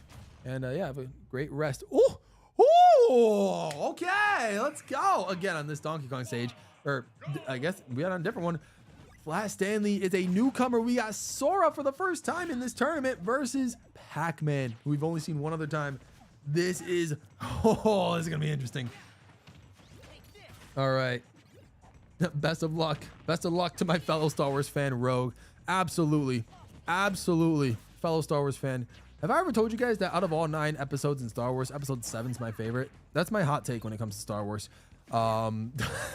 Regardless, I don't want to throw Rogue off too much, but we'll see what happens. Flat Stanley kind of doing well right now. I don't know how Flat Stanley's history with Sora is, but I mean, Sora is just one of the most versatile floaty characters. We had a little bit of a lag there, so a little bit of a lag scare, but we're okay. The things with Sora is that, like, no matter what situation you're in, like, you will be fine because you can triple side B your way back to safety, no issues. And then you can also he's got an insane recovery. Like, Sora, like, there is no fear of death for Sora unless you are actually launched beyond unless you're actually launched beyond Sphere. But if I were Flash Stanley, I would have gone for the triple side B. That allows for a lot more aerial movement from Sora. Yeah. He's doing it right now. You got to do that specific move, I think, Flash Stanley, when you're in the air, regardless of what position you are in the air, because I think that gives you a lot more distance, both horizontally and vertically, compared to Sora's normal recovery. With that being said, though, Flash Stanley's doing a pretty solid job keeping Rogue 3 at bay, and that down A move was almost enough to get Rogue, and it does. Oh, with a couple moves, Flash Stanley now has Rogue at 2 stocks. Ooh, Rogue's got to be careful. On paper, Rogue is listed as the better fighter, but Flash Stanley can pull a rabbit out of his hat and cause a massive upset, especially with a character as crazy as Sora right now. I don't think Rogue 3 has any history with playing Pac-Man. I could be wrong, but you never know. I do think it makes this such an interesting matchup to see how these characters decide to play against each other. Huge moves. Oh, Rogue just barely missed throwing the key at Flash Stanley as he was recovering. Just a lot of shielding going on, a little bit of defensive gameplay, but Flash Stanley going for the Thundaga. You love to see it. Oh boy. Oh, the blinky forward smash sends Flash Stanley down to his final stock. Oh no. But it's not over because Rogue is 95%, 100+% into his second stock. So if Flash Stanley can land one crazy hit, whether it's a key throw like that one, can he get if he uses Faraga and the Thundaga, never mind. Forget any advice I'm trying to give. Flash Stanley knows what he's doing. Sends Rogue to his final stock. And Rogue's got to be real careful here because if he's not, he could be eliminated entirely from this tournament. Would be probably his earliest exit in a Smash tournament thus far. And Flash Stanley would advance to the next round of losers. So anything is possible. I'm so curious. This is a lot more even than I think we would have expected on paper. Rogue 3 trying to do his best to grab Flash Stanley with Pac-Man. Pac-Man has a terrible grab, so I completely understand that it doesn't necessarily work out for Rogue. Oh, but using the side B, you love to see it. Flash Stanley just a little bit more percent up. Oh, 94, 96%. The bell stuns Flash Stanley, and the inky up smash ends it. Oh no. Oh, I don't know who I was rooting for. I was low-key thinking Flash Stanley could pull off the upset, and in another universe, he very well could have. Rogue 3 just, 2 critical moves at the end there ended Flash Stanley's career in this tournament. So congratulations to Rogue and Flash Stanley. I would not be ashamed whatsoever. What an incredible matchup. That was probably one of the best matchups of the day we've seen. But now, last matchup of losers, round 2. Sineva, Jer Bear. Make it happen. Make it happen. Dude, yeah. Both really good players. Absolutely, Fire Yoshi. Absolutely, both really good players. They put on a great show. You're right, Captain Muckup. They put on a great show. Oh, wow. Episode 3 is goated. I love episode 3 too. I think it's my second favorite. Like, I think my order goes 7, 3, 6, and then the rest of them. Oh, let's go. Sineva's wireframe Little Mac. Yeah, my favorite costume. My favorite Little Mac costume. Love wireframe Little Mac. Although it's a Little Mac, so it is a big rip for Sineva, but we'll see. We'll see.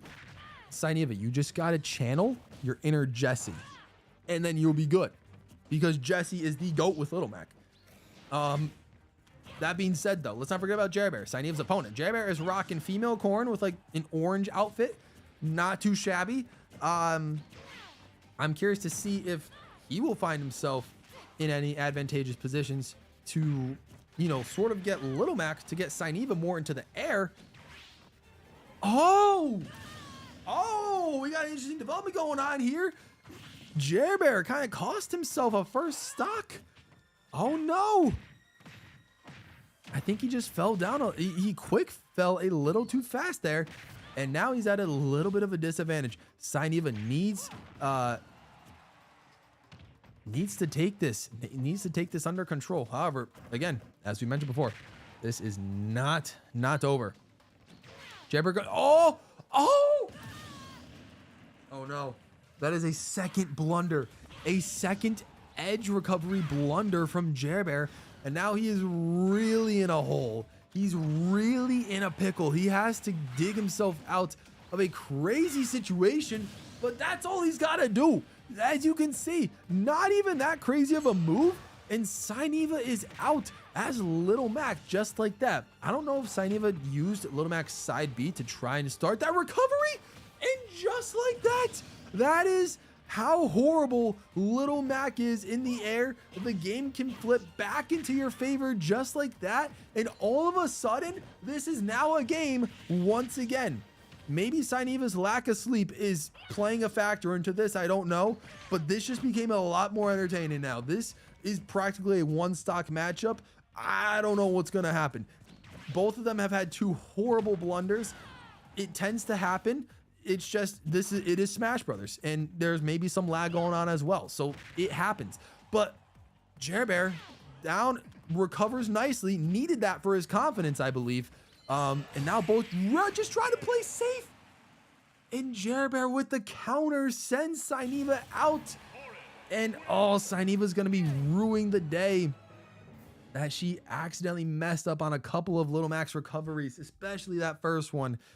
And because of that, Sainiva is out of the tournament, and Jer Bear advances to the next round of losers. Sainiva, thank you so much for participating. You can go get your sleep now. But incredible performance by both of you guys. What a matchup. What a matchup. Oof. All right, let's take a look at the bracket real quick. As you can see, here's what losers look like. We got Janet versus Mudkip, and then we got Rogue 3 versus Jer Bear. We will get to that after this. After our winners bracket. We will move back up. We will move back up to the semifinals of the winners bracket. Let's push it over a little bit. Let's push it over a little bit. We have Professor Shy Guy going up against Super Mario. This is going to be a fun matchup. And then Bumblebee and Luma, we're waiting for y'all. So with that being said, here we go. Here we go. Whoa, we got another Kirby. Okay. Kirby versus Zero Suit Samus. So Super Mario once again is Kirby, and then we got Zero Suit Samus from Shy Guy. I don't know if Super Mario posted a crying emoji, so I don't think Super Mario is excited at all. Either Super Mario is not looking forward to playing as Kirby, or he's not looking forward to playing against a Zero Suit Samus. I don't think Professor Shy Guy seems to be shocked at all with Zero Suit Samus as a random selection. I think he seems just okay with it. He will adapt to the moveset that is Zero Suit Samus, and look at this maneuver. You love to see it. Just incredible plays going on right now. But again, relatively even right now, and the first stock actually goes to Super Mario. Super Mario has a lead over Professor Shy Guy. I think this is the first time Professor Shy Guy has been behind on a stock this entire tournament so far. So I'm curious to see how he responds from being down, from a deficit.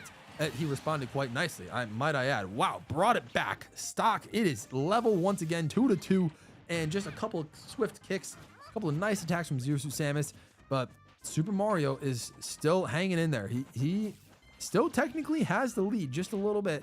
I'm curious to see how the Kirby is going to counter the quick pace that is Zero Suit Samus. We are on Kirby's home turf. Let's remember this. We are on Kirby's home turf. So maybe Kirby's going to naturally perform a little bit better here, a little bit more comfortable in his Dreamland situation. This is an away game for Professor Shy Guy, if you want to put it into those terms. But so far, it is a dead even matchup. I could see this one going to our first set of 3 since quite literally the second matchup of round 1. We have not had a set of 3. We've only had one series that's gone to game 3. Will this be the second? Only time will tell. But once again, Professor Shy Guy is down to 1 stock, and Super Mario has a lead with Kirby. Professor Shy Guy is... Oh, man. Wow. Lots of execution. Lots of moves happening right now. Super Mario is playing incredibly right now with Kirby. Professor Shy Guy needs to respond to this adversity that is going on against him right now. And, ooh, Kirby now dons a ponytail. It was short-lived, though, because Professor Shy Guy used a brilliant attack to send Kirby way up, the featherweight, that is Kirby, up into the stratosphere to make the stocks even. Even if there's an 80% stock advantage, now 100% advantage in the stocks between Shy Guy and Kirby. Oh, Professor Shy Guy wasn't even going to be able to recover anyway, but Kirby decided to add insult to injury. And Super Mario, much to maybe everybody's surprise, is down or is up on Professor Shy Guy. It is 1-0. I have a feeling, though, that this is going to go to game 3. Professor Shy Guy sometimes goes down, but he's never out. Oh my, but this one's going to be wild. We got a Wario versus a villager. Holy cow. Again, 2 characters that might not be familiar foes. Oh, wow. Wario for the first time is in this matchup, and Professor Shy Guy has to play as a villager. I don't know who this favors. This might favor Shy Guy, I think, simply because Wario is one of Mario's, like, I guess he's now a frenemy, but one of Mario's original nemesis. And Super Mario, of course, you know, doesn't like Wario, so it would be natural for him to not play well with Wario. I don't know. Maybe he plays well with everyone that is from the Mario series. I'm not entirely sure. Regardless, we have an even matchup in our hands. 3 stocks, 100% each. And I see a little bit of lag going on screen right now, but it is totally fine as Wario is trying his best to just find any sort of avenue to hit Professor Shy Guy. But Shy Guy, what a combo. Did you see that? A turnip dive into the... Oh my, oh wow, that's hard to even describe. That is 5,000 IQ play we saw from Professor Shy Guy that I would never be able to replicate myself in any Smash game ever. This dude is going out here thinking about the future. This man knows what to do. Professor Shy Guy is putting on a clinic, even though we won't see a kill just about yet. Wario at 162, just some of these moves are astonishing. The hydrant destroys the Wario bike, or at least knocks it down. And wow, Shy Guy's using Wario's bike against him. He pockets the bike and uses a down aerial to send Wario out for his second stock. Super Mario is now down in this matchup. Remember, Professor Shy Guy needs to win this to force a game 3. We've not had a game 3 since the first round. Could we see one happen again today? The Wario bike, a huge forward attack onto Professor Shy Guy. Holy cow. And it is tied once again, 2 stock to 2 stock. But this seems to be a matchup that Shy Guy seems to be a lot more comfortable with this villager just sending attack onto attack, whether it's the slingshot or the hydrant or the frisbee or the turnip. There's a lot going on for Professor Shy Guy to handle, and he's just been putting on a clinic with these combos, sending Wario almost to 100%. Let's not doubt Wario, though. He's not backing down. Tries a waft. The fart doesn't necessarily work, and he's going to try and get hit by the hydrant, but he falls. Wario falls without recovering. That is not good. You don't want to do that against someone with Professor Shy Guy's skill. Professor Shy Guy will take huge advantage of that, and now has a stock-to-stock advantage. And now we're going to see some jabs and crosses, some boxing punches from Villager. Man is going crazy on him right now. And oh boy, Wario takes a huge backwards aerial shot, and Professor Shy Guy trying to recover. We see some edge guard play going on right now. Wario hanging out in Super Mario at 50%, and Professor Shy Guy is just still looking very solid right now. when he's in a 1-0 hole for the first time ever in any tournament, he knows when to turn up the heat, and he is working on it right now. Officially an over 1 stock advantage. Can Wario mount a comeback? Super Mario has shown that it is possible to beat Professor Shy Guy. So let's see if he can use that to his advantage today. But nope, we're gonna have to wait and see. A game 3. Game 3 for the first time since literally the second round of round 1. Sineva versus Sylvie. The second matchup we saw this tournament was the only time this tournament went to a game 3. Here we go. It is not over. We have Shy Guy is Donkey Kong and Super Mario is Captain Falcon on an F-Zero stage. This is a home game once again for Super Mario. Oh my.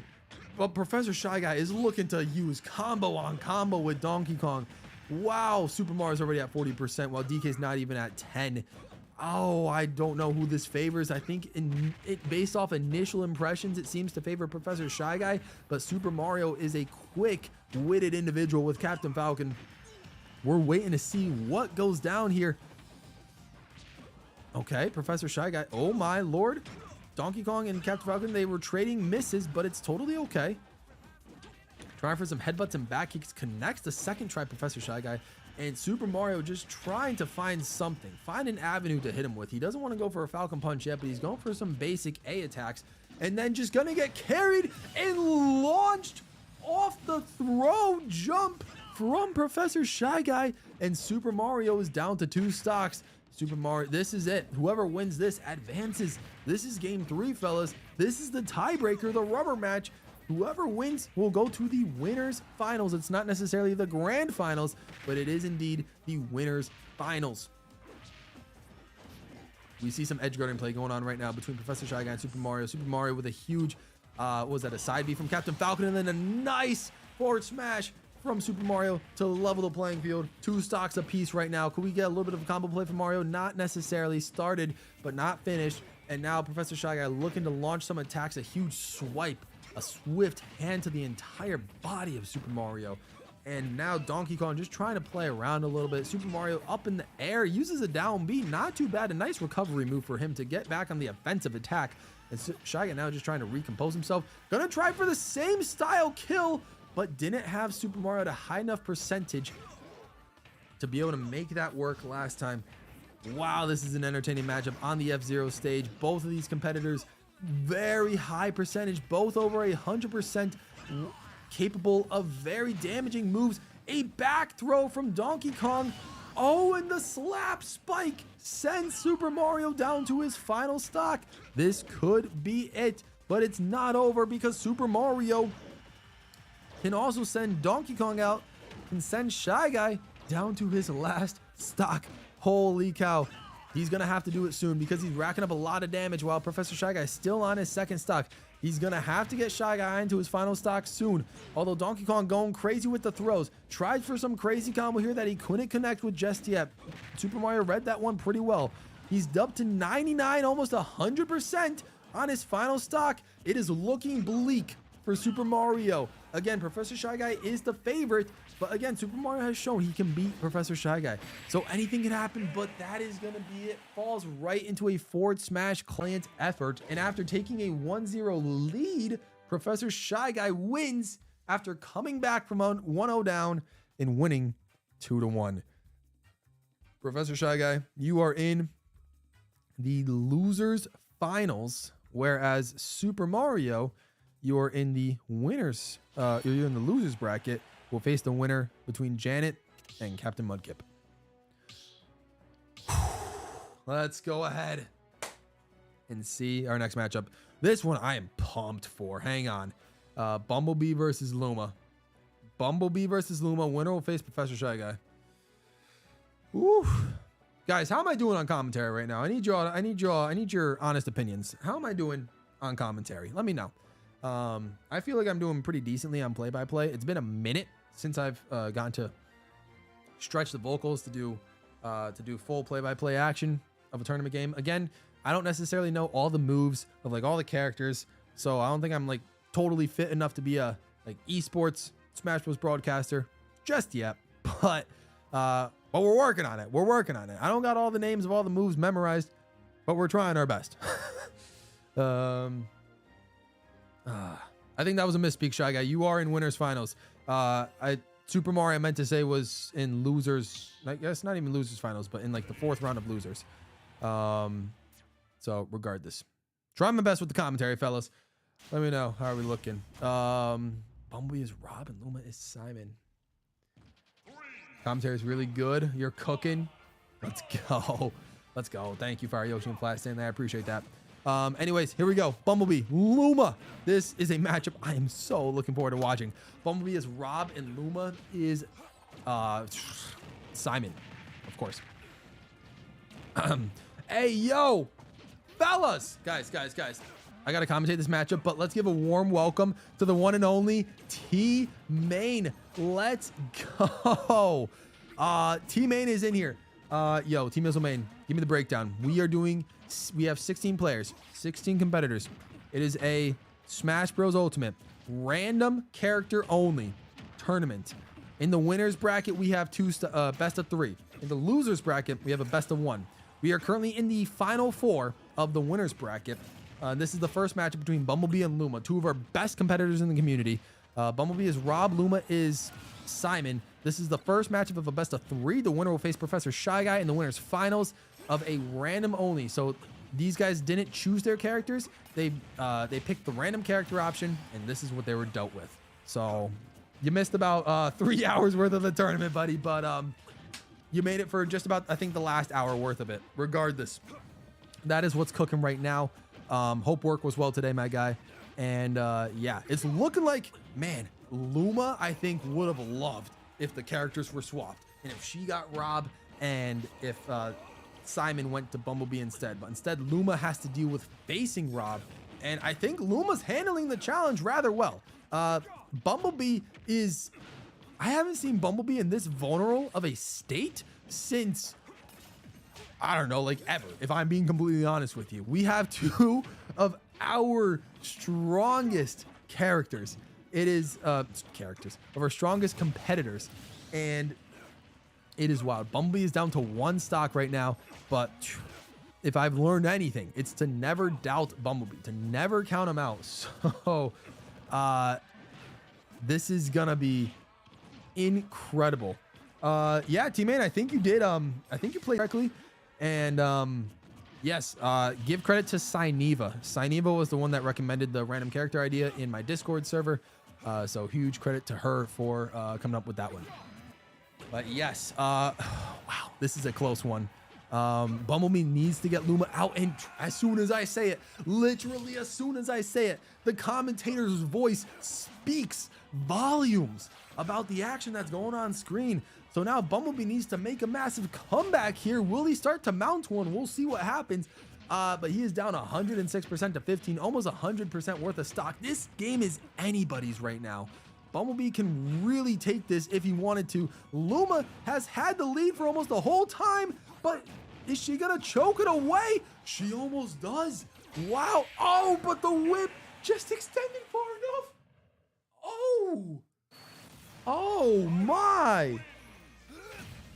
That was so close. That was pixels away from being a Bumblebee win in a Luma choke. But incredible. Bumblebee down 1-0. Has to win this next matchup. Let's see. Let's see. Holy movement medals. That was incredibly close. That was so close. Oh my. Okay. Luma has the character her name is based off of, Rosalina and Luma, while Bumblebee is rocking Marth. Bumblebee is gonna go all the way to the wall right now because he's got nothing to lose. He has to win this matchup. Honestly, it's gonna be just incredibly shocking to see anybody, any one of these 2 characters, I always say characters, any of these competitors in the losers bracket in any way, shape, or form, because that is just how good they both are. Bumblebee takes a stock of Luma relatively early.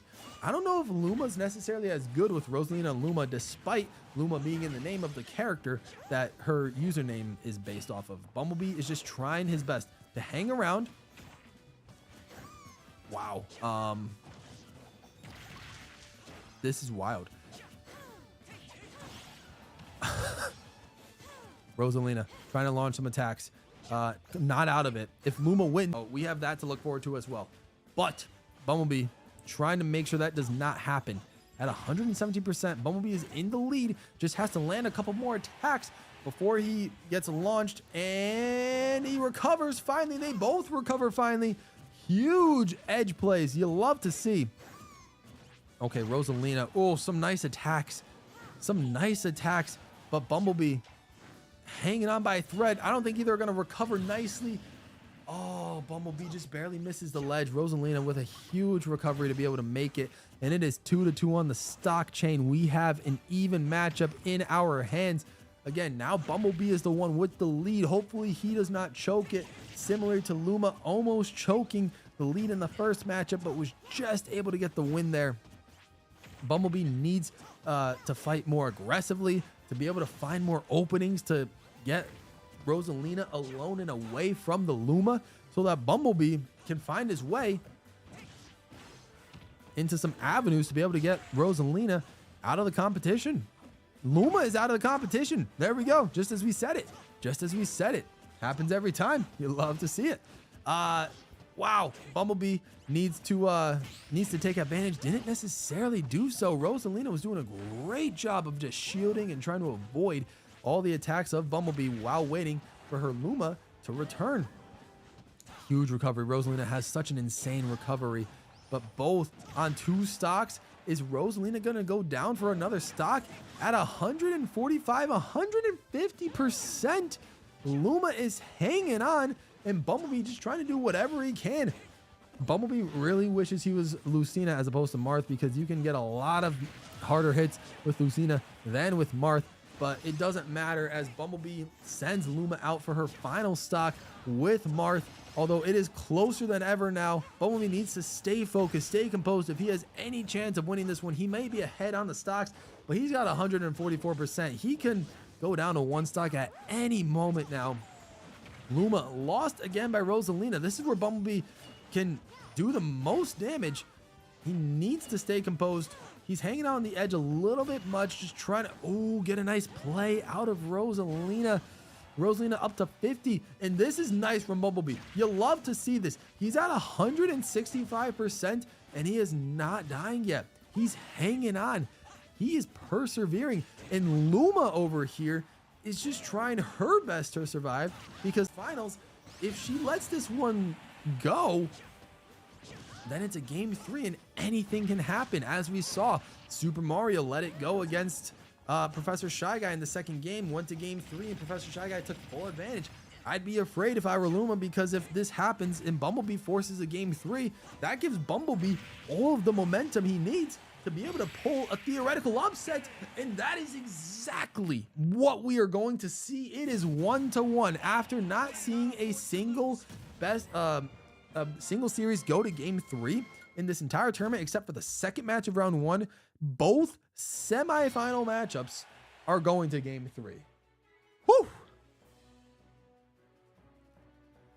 Incredible save by Bumblebee. Let's watch game 3.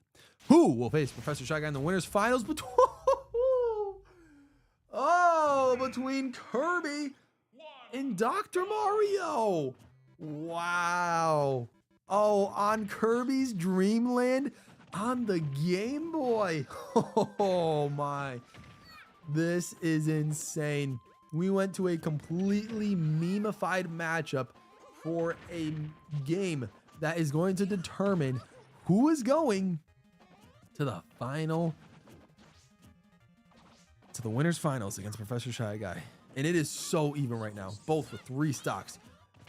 We got Luma and Bumblebee. Bumblebee is rocking Kirby. Luma is rocking Dr. Mario.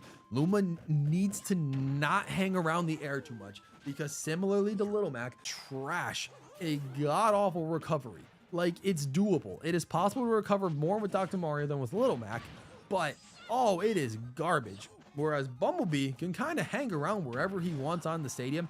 He just can't allow Kirby to be dealt with so much high damage that he loses the stock early. But what an incredible down B and recovery from the down B to send out Dr. Mario.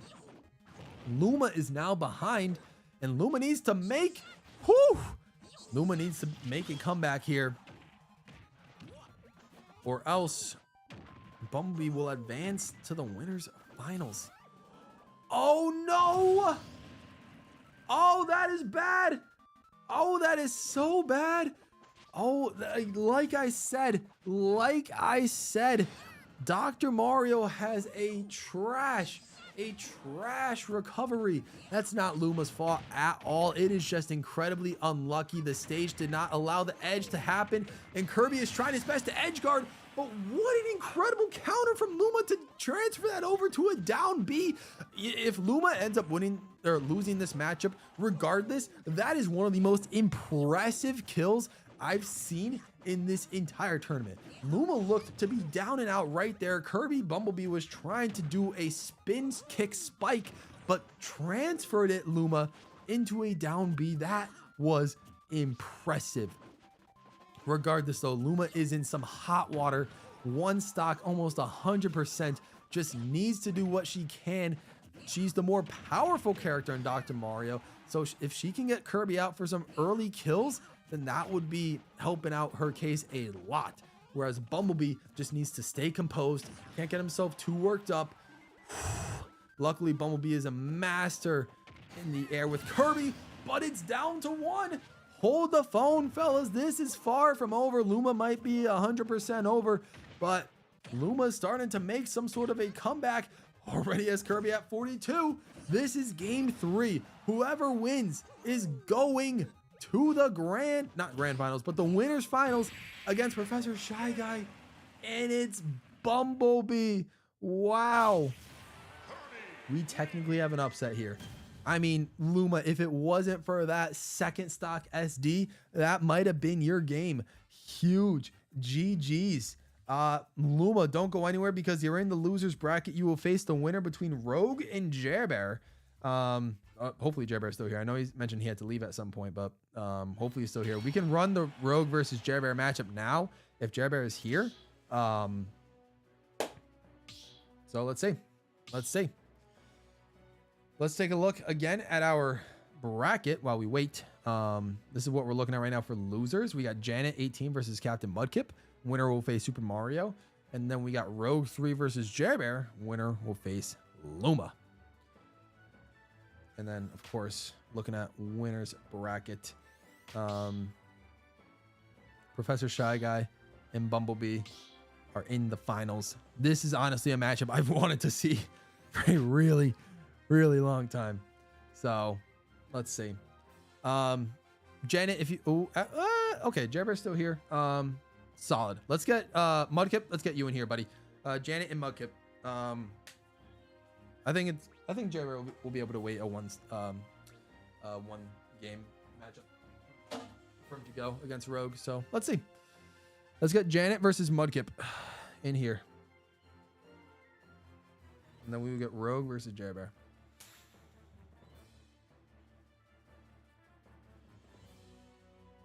Yeah, hop in, Mudkip, when you get a chance. Feel free. It is your matchup. You'll go against I assume Janet wasn't in the stream at the moment, so that's why I was gonna say do Jerbear versus Rogue, but since he's here, then feel free, get yourself in here. Oof. All right. My voice is going to be dead tomorrow. I don't know how I'm going to do a stream tomorrow. Oh man.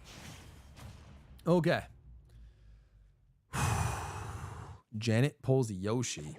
We have not seen a Yoshi yet this entire tournament. And Captain Mudkip pulls Simon. Winner faces Super Mario. Let's see. So far, Mudkip is in the lead. We are on a Pikmin themed Omega Stadium.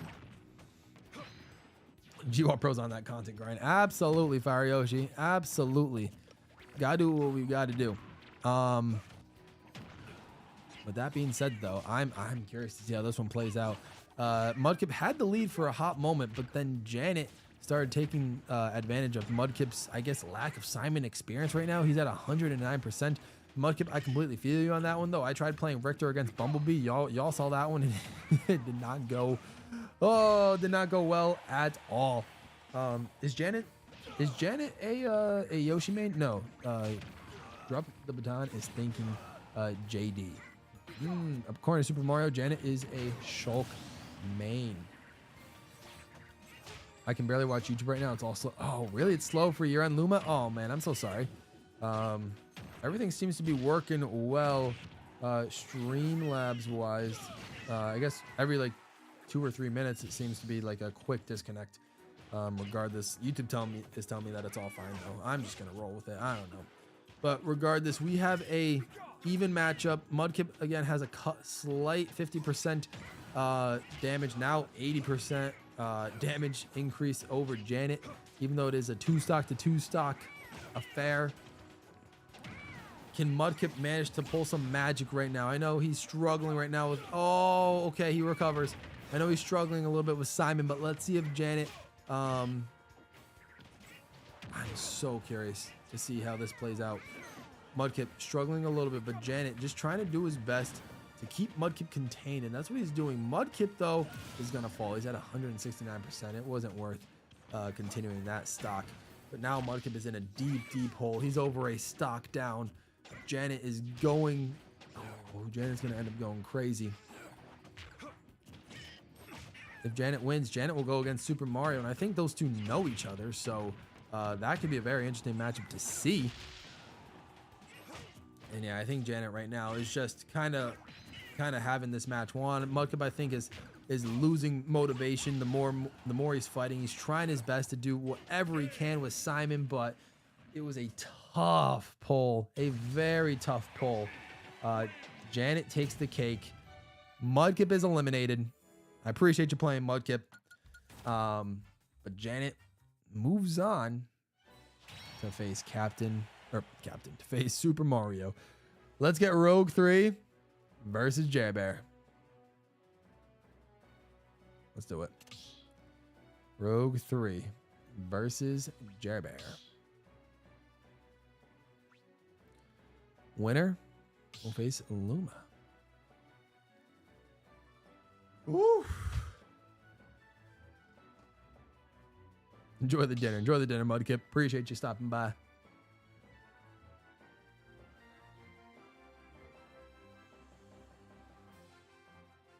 Did Rogue have to face Bumblebee? No. Rogue didn't face Bumblebee at all in the bracket. I ended up facing Bumblebee. Regardless. No, Mudkip was the one that had to face Bumblebee. Based on the bracket right now. Oh, my voice. Oof. My voice is losing.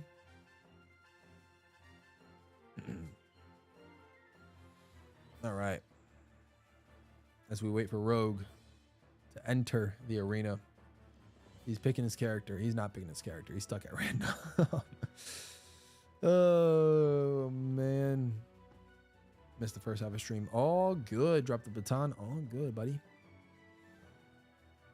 I'm just going to let my throat heal a little bit.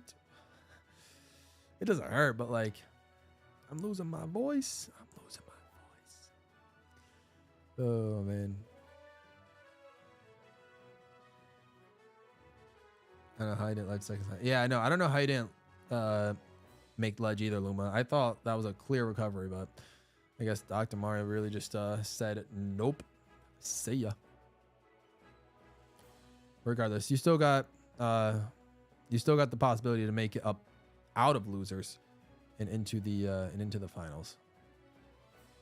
We got a couple more matchups to go though, so we'll see what happens. We just gotta wait for Rogue to do his thing. I don't know what he's up to, but he's doing his thing right now. Doing his thing. Oh, I wish I was able to start these streams earlier too. I feel bad. A lot of you guys staying up late just for this. Oh, man. Oh, my. 2 Mario characters. I guess a Donkey Kong character technically. But here we go. DK versus Rosalina. Rogue 3 versus Jabber in a best of 1. Winner will face Luma. This is going to be a pretty even matchup as well. I like to think both of these competitors are pretty evenly matched when faced against each other. I don't know why I think that, but oh no! Oh, that was an incredible spike from recovery from Jabber, but then he couldn't recover on his own. Oh no! Okay, all that effort. And now this is basically just a 2-stock match. Stock for a stock. Absolutely dropped the baton. What a series of events. Rosalina trying to get some throws, just trying to gradually up the damage from DK, whereas Donkey Kong can just hit a couple of massive hits and send Rosalina out for good. My, oh my. Oh, huge windmill punches from DK.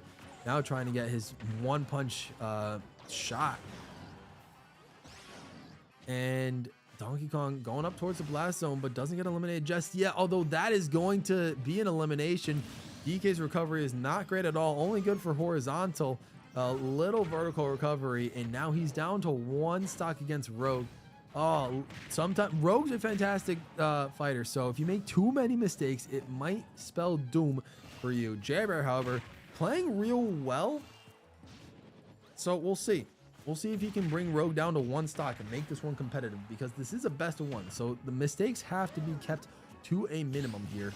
Oh, okay. Huge move from Rogue to, oh man, a couple of those aerial attacks looking kind of nice. Jabber is down to 82%.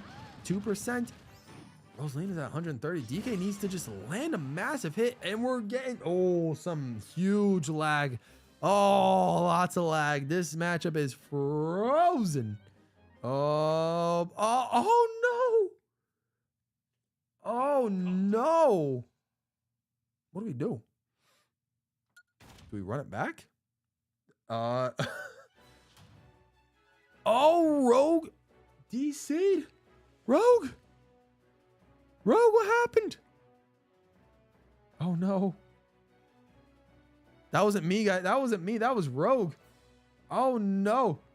No, don't tell me his power went out. Don't tell me his power went out. Oh no. I don't even come here yet. I'm a member. Union Pacific Amtrak. Yo, I mean, WWU, man. You got gifted, bro. You got gifted. I don't know when you got gifted or who you got gifted. But you're here. So welcome. Welcome. My mom disconnected the Wi-Fi out of spite. Whoa. What do we do? What? I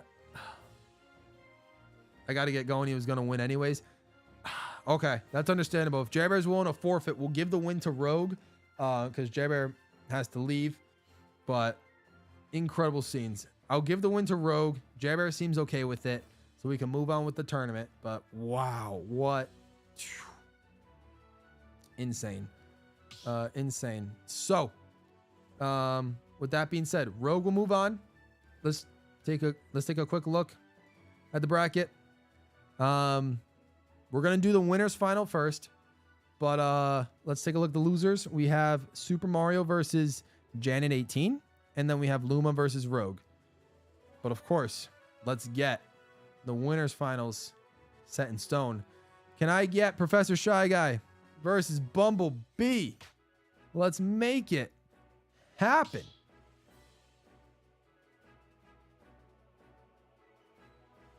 See if I can extend this a little bit. A little bit of this. Do a little bit of this. Yeah, let's do something like that. Okay, huge play. All right, fellas. Our second to last best 2 out of 3. Good luck. Have fun, bro. Been waiting for this one. I've been waiting for this too. We have a Fox versus a Ganondorf. Oh no, Bumblebee's at a disadvantage. Oh no. But okay. This one's gonna be interesting. What's up, Carlos? What's up? How we doing? Welcome to the stream. But boy, we have an interesting matchup. Oh man, this is just a huge disparity in tiers for this matchup. Bumblebee is getting cooked right now in this first stock, but he's not taking this lightly. The S tier character versus the literal worst character, quite literally. That is what random only can do to you. We have such a marquee matchup, but then the talent disparity between a Fox, or the tier disparity, this tier disparity between a Fox versus Ganondorf is just, oh man. Bumblebee, however, is not backing down without a fight, and the percentages are staying relatively even, and Shy Guy is, oh, I thought he was gonna be the first one gone, but Fox has incredible recovery range, more than I thought he was. That is, oh, that's incredible. But Bumblebee, I mean, as expected with the character choices we got, takes the first stock. In Shy, wow, weird, but a spike makes a slight error, and Bumblebee takes full advantage of it, and this is a lot more even a matchup than I thought. Shy Guy is able to do some early combos, but as soon as Bumblebee gets a couple of quick attacks going, the percentages get back to being so much more even. So let's, oh, tries for a quick sword move through the stomp, sends Fox down like crazy. Is he gonna go for another stop? He went for it, but Fox is just pulling out all the moves. Again, it is so close. Oh my. Okay, Bumblebee tried to edge guard, but Shy Guy wasn't having any of it, and sends. Oh, oh no. Oh, Bumblebee playing risky. You know what? I feel like with this first game, Bumblebee's got to play like he's got nothing to lose. He's got to play like he's got nothing to lose, simply because he is Ganondorf. You got, oh, if he let it down just a little bit faster. Huge credit to Bumblebee for keeping this one competitive. This one is crazy. He's playing Ganondorf right now, and he's like a fair at the moment, even though Fox, Shy Guy is pulling out all of the stops with these incredible moves. So, oh boy, it got dark real quick. Shy Guy having all the high ground. I don't know if that's what he wants. Dude, Bumblebee tried the quick sword in the huge up kick. An insane tactic from Fox. This is technically anyone's game. History shows that this is Shy Guy. He's been getting the first stocks each of these times, but one quick slip up and Bumblebee can steal game one. I'm so curious to see what the results are gonna be. Shy Guy, oh, that's what happens. Shy Guy got caught in Bumblebee with Ganondorf. Sends out Shy Guy in for the second matchup in a row. Shy Guy is down in a 1-0 hole. Last time we saw this was in the semifinals with Super Mario. Shy Guy was able to come back from 1-0 down and win the series. So let's see. What does random give us now? A beautiful matchup. Bumblebee's King K. Rool versus Shy Guy's Dark Samus. A beautiful color, might I add. Love the black and gold. I don't know how much of a Dark Samus player Shy Guy is. I love Dark Samus. Holy cow. Bumblebee just spiked down Shy Guy, giving him the white what for? And Shy Guy all of a sudden is in a deep dark hole, a place we've never seen him ever.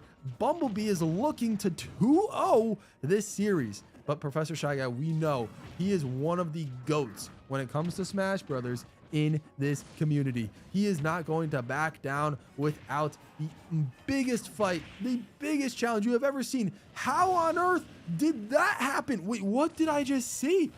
I'm gonna need a replay on that one. What happened that allowed Bumblebee to cause a massive spike to Professor Shy Guy? That I will have absolutely no idea. This I could see being the rematch in the grand finals, if that's what ends up happening. This is interesting. This is so interesting. Oh, Professor Shy Guy nearly mistimed the, oh man, the dark matter shot, and he gets it this time. He's not going to get 3 stocked by Bumblebee Absolutely not. Professor Shy Guy and getting 3 stocked do not belong in the same sentence, despite how talented Bumblebee may be with the King K rule. Again, trying for a couple of spikes. Bumblebee already hits 2 spikes on Shy Guy, and now a spike of his own, and Shy Guy trying his best to level the playing field, and he's doing a phenomenal job. We might see an incredible comeback, but that's just what Shy Guy does. This is just Shy Guy things. If this happens, I wouldn't expect it, but no! Bumblebee takes the win, and in the winners finals, Bumblebee advances. If there was no losers bracket, Bumblebee would be crowned your winner, but fortunately for Shy Guy, unfortunately for Bumblebee, we have a losers bracket to tend to. So we have to get to it. We have to get to it. GG's. Flash Stanley, you got to hit the hay. Enjoy, buddy. Have a fantastic rest of your night. Oh my Lord. Let's go ahead and take a look at the bracket real quick.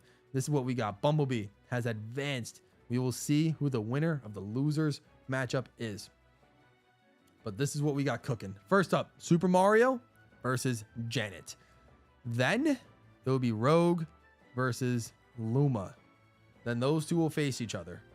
And then the winner of that will move on to face Professor Shy Guy. I should have done this next round of losers first.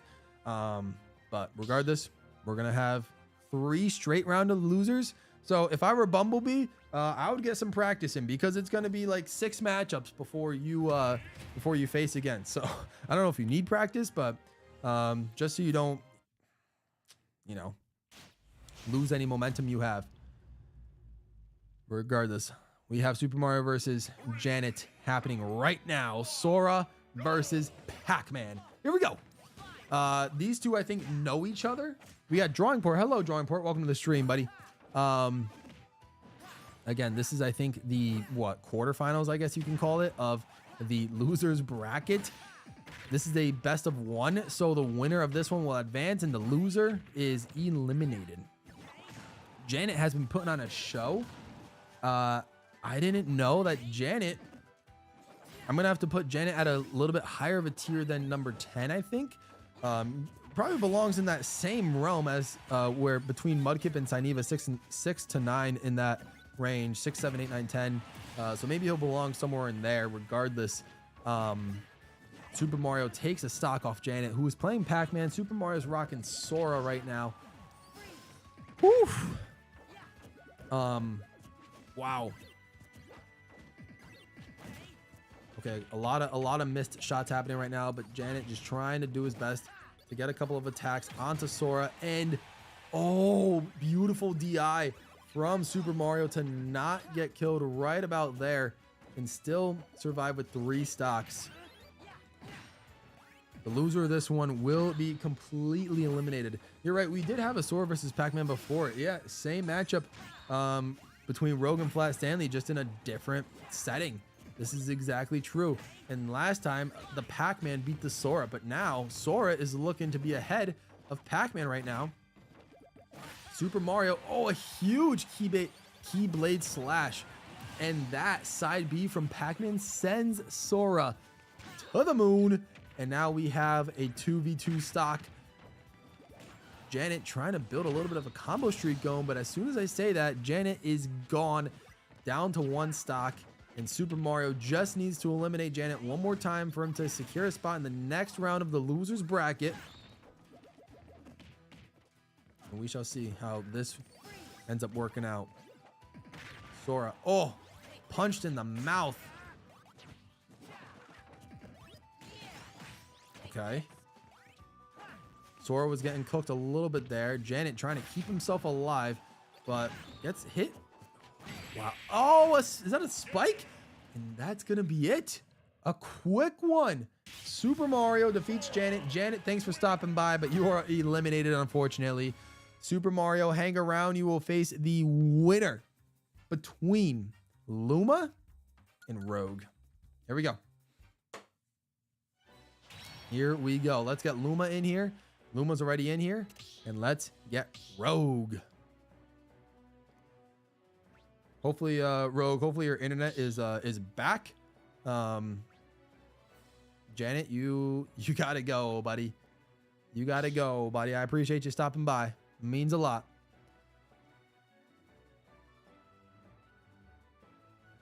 I'm curious how Rogue's internet situation is working out. Hopefully you're all good. Maybe.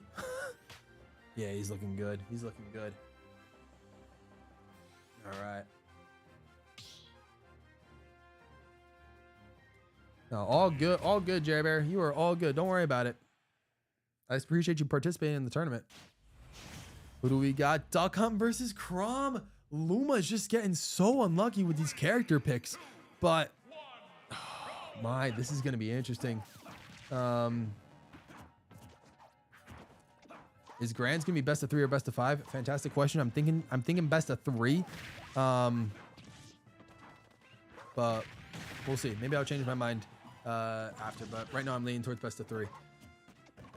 But regardless, we got Luma versus Rogue. Luma, again, the characters, I feel like the random character options just have not been on Luma's favor right now. Despite that, Luma's been performing relatively well against Rogue's Crom. So, oh boy. Okay, I didn't realize Duck Hunt's kind of actually been putting on a show right now. Rogue needs to find his footing, has to find some openings in Duck Hunt's unique aerial attacks. Finding all these resources to just, you know, attack from many different angles. And Rogue is just trying his best to almost just stay alive. All the way up to 150%.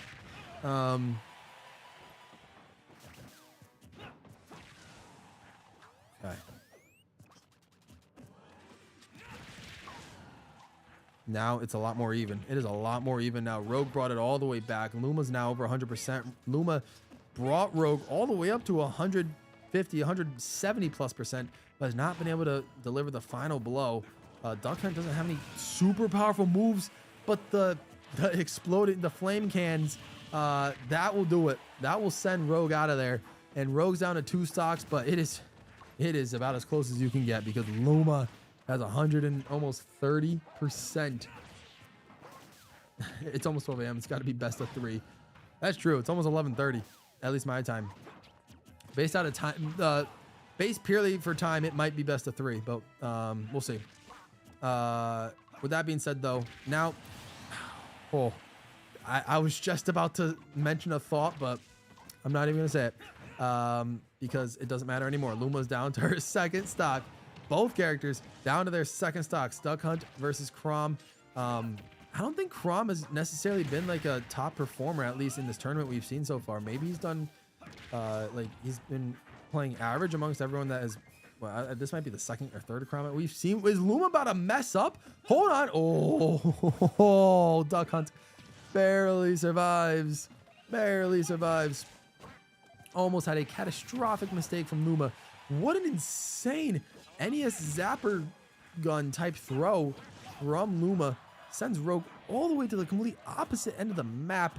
I also need to add that this is a much better way to play New Pork City than the actual stage itself.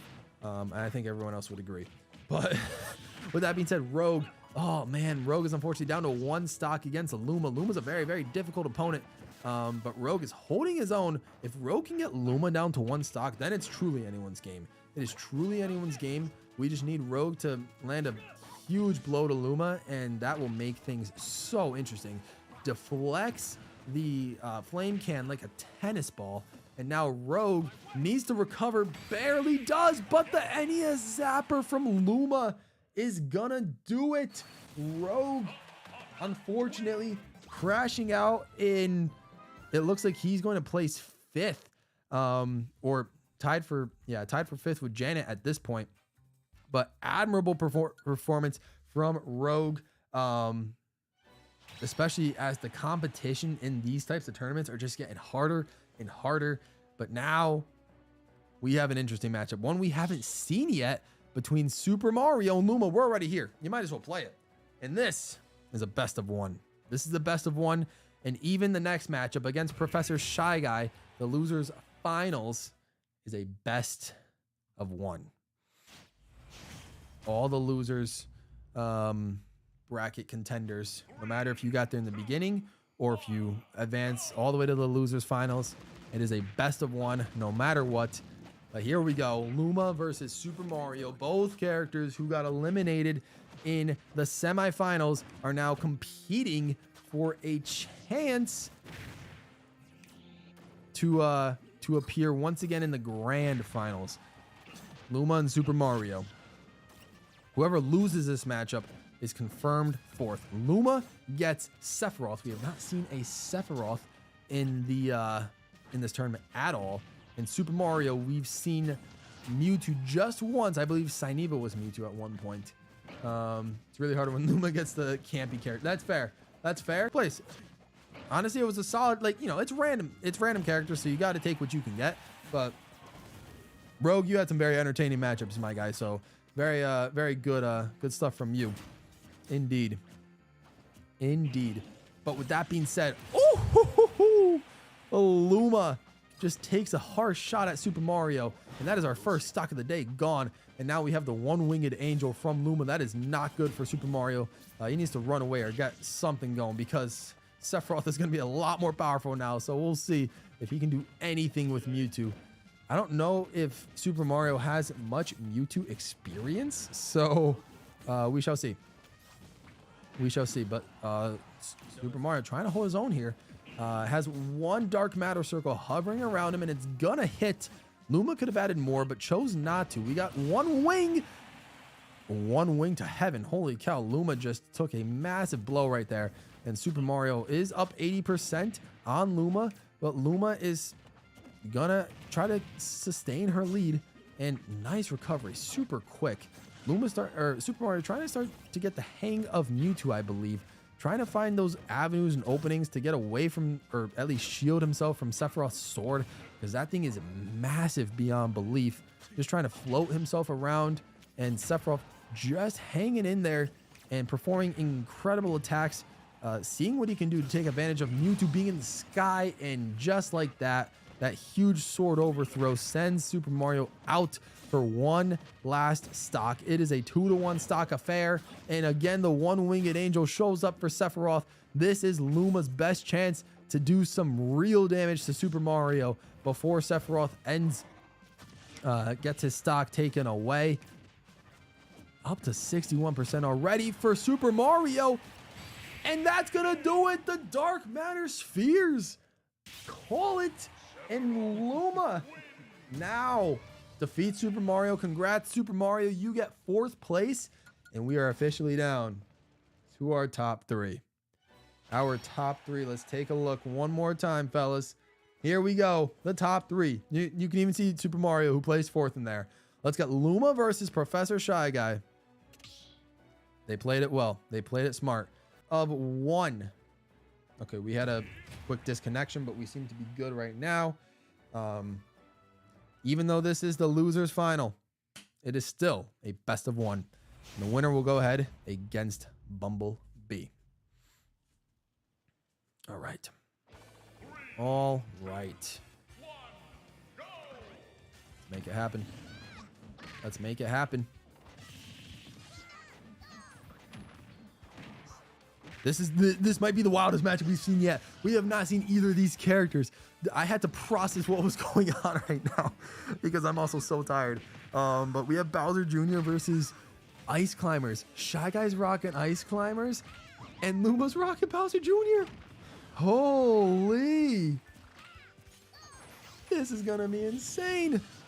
I don't know what to expect. I don't know what to expect. This could be anyone's game. This could literally be anyone's game. Wow. Okay, Professor Shy Guy is rocking it right now. He knocks out Luma, but he's only got Popo. Nana's out of there. So he's got to try his best to survive with just Popo. And he's doing, I think, all right. Junior's hanging in there. Professor Shy Guy has literally, 0 recovery without Nana in there. So now we've got the duo back together. Luma is now just floating around with Junior, trying to use the projectiles and the throws to her advantage right now. Whereas Shy Guy, oh, this is so even. Oh my lord, both of these guys deserve to be in the grand finals, but only one can advance. Oh my lord. I think we truly have defined the top 3 Smash players in this community. And these are 2 of them right here. Whereas the third one is awaiting these 2. Nana survives by the skin of her teeth. Both ice climbers are still there. But wow, look at this, guys. 109 to 61. Luma is pulling away a little bit. But I mean, watch Professor Shy Guy start to throw some combos, and right just like that, we are back to even. It is a 1% disparity, guys. Holy cow. Junior uses a recovery. I'm surprised Professor Shy Guy didn't take advantage of Junior being exposed from the Koopa Clown car. But and wow, Junior uses the propellers on his Koopa Clown car to send Shy Guy out for 1 stock. This is insane. Junior throwing some boxing punches to Professor Shy Guy. Shy Guy needs to get Junior eliminated so they can be down to 1 stock, and then truly anything will happen. Luma's trying her best to just hang tight, put as much damage on the ice climbers before she dies, and she was able to get 57%. Will that be enough, or will Professor Shy Guy start throwing combos on combos, double hammer slammers, double whammies, and just like that, Shy Guy brings it all the way back and even takes the lead for a second. Hold the phone. Is Luma gonna, I wouldn't call it a choke, but like, wow, Professor Shy Guy is playing like he, oh man, is on fire right now. Man is truly on fire. Oh my. Oh my.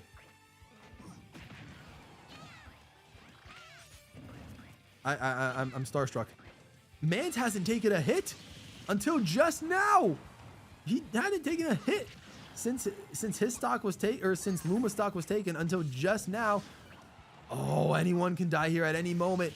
If anyone in Shy Guy's gonna die, it's gotta be. Oh, if anyone was gonna die, it had to be just Nana instead of her Popo. Luma had 137%, but survives Professor Shy Guy and advances to grand finals. Professor Shy Guy, incredible performance. I mean, holy cow. Previous winner of a tournament, Professor Shy Guy. So you got to give huge credit to him. But places 3rd in this one. Insane. Insane. GG's. Oh, that was a fun matchup to watch. That was so fun. So, as you guys can see, Bumblebee versus Luma. Let's go ahead. Oh, we went back to me for a second. Let's go ahead and see this matchup. Man, I'm not entirely sure what happens.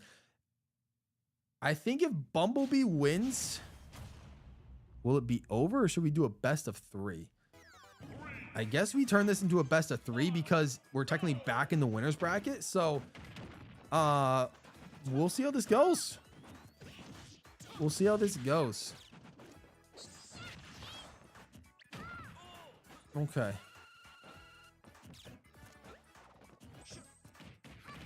Yeah, I think that's how I kind of want to do it. We got Falco versus Kirby in the finals. These two just love showing up. Oh boy. Oh boy.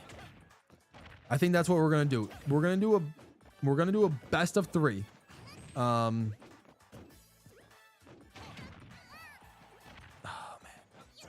Holy, my goodness.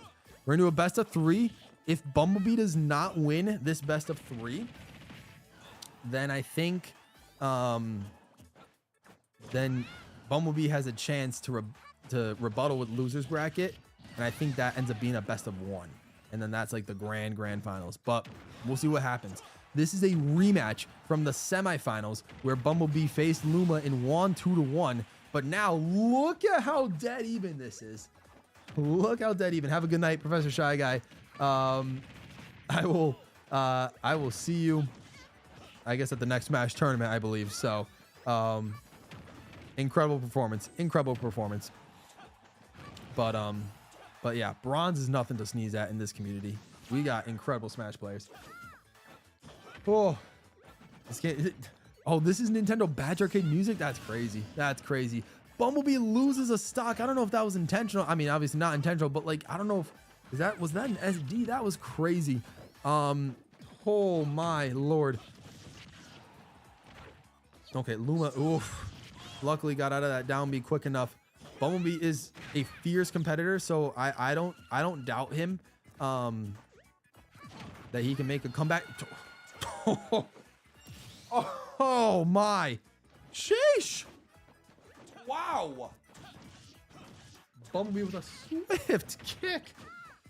Oh man, to Kirby. Incredible. Incredible.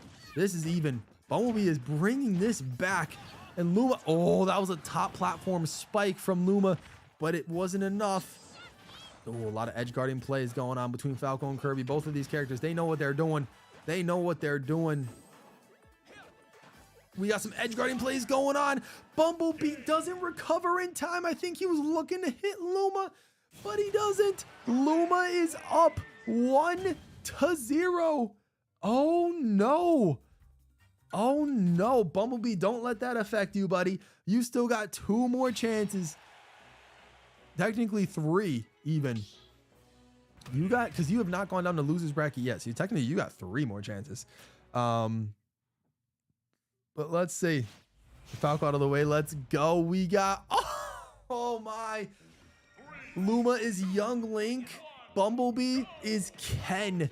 Honestly though, this might be good for Bumblebee. I don't know how much Bumblebee being a Kazuya main translates to him being a Ken player, but I don't know if it's actually going to translate well at all because Luma seems to be torching right now with Young Link. Although we just got to give Bumblebee some time to, oh my lord, this is going to be, oh my, and that is a first stock taken. Luma seems to be taking names with Young Link right now. However, again, this is Bumblebee we're talking about. Let's calm down. This dude is insane. However, that being said, if Luma takes this, then we go down. Bumblebee goes down to losers. Luma follows him down to losers, and we go back to a best of 1, and that will determine the overall champion. And just like that, Bumblebee sends Luma down for her second stock. It is even once again. Bumblebee gonna start with some more combos. See what happens. That being said, Bumblebee can force a game 3 if he wins this matchup. And then if he wins the game 3, we don't even have a losers and Bumblebee wins the tournament outright. So, oh, huge drop kick from Bumblebee. Let's see. Oh, huge up swings, shielded by Bumblebee. Young Link by Luma. Oh, a huge drop kick too. Okay, this is a much more even matchup right now. Oh, but gets caught on the final swing. Bumblebee does, and he's down to 1 stock. He's got to find Luma to be able to launch an attack. But Bumblebee's getting caught in a lot of Luma's crosshairs right now. I don't know if that's very good. I don't know if it's very good for him right now.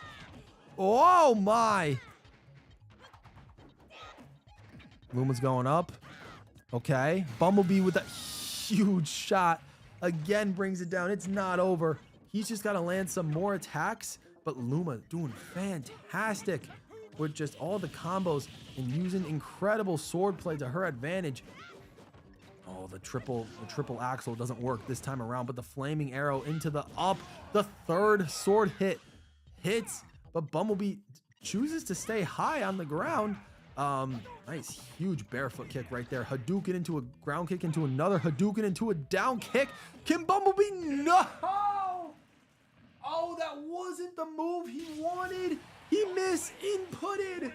Oh my, this series is going to come down to a best of 1.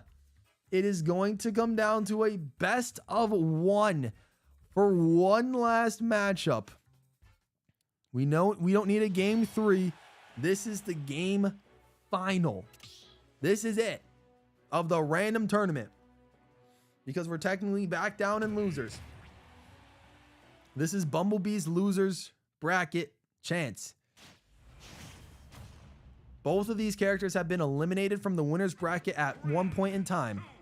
This is it, a Wolf versus a Lucario.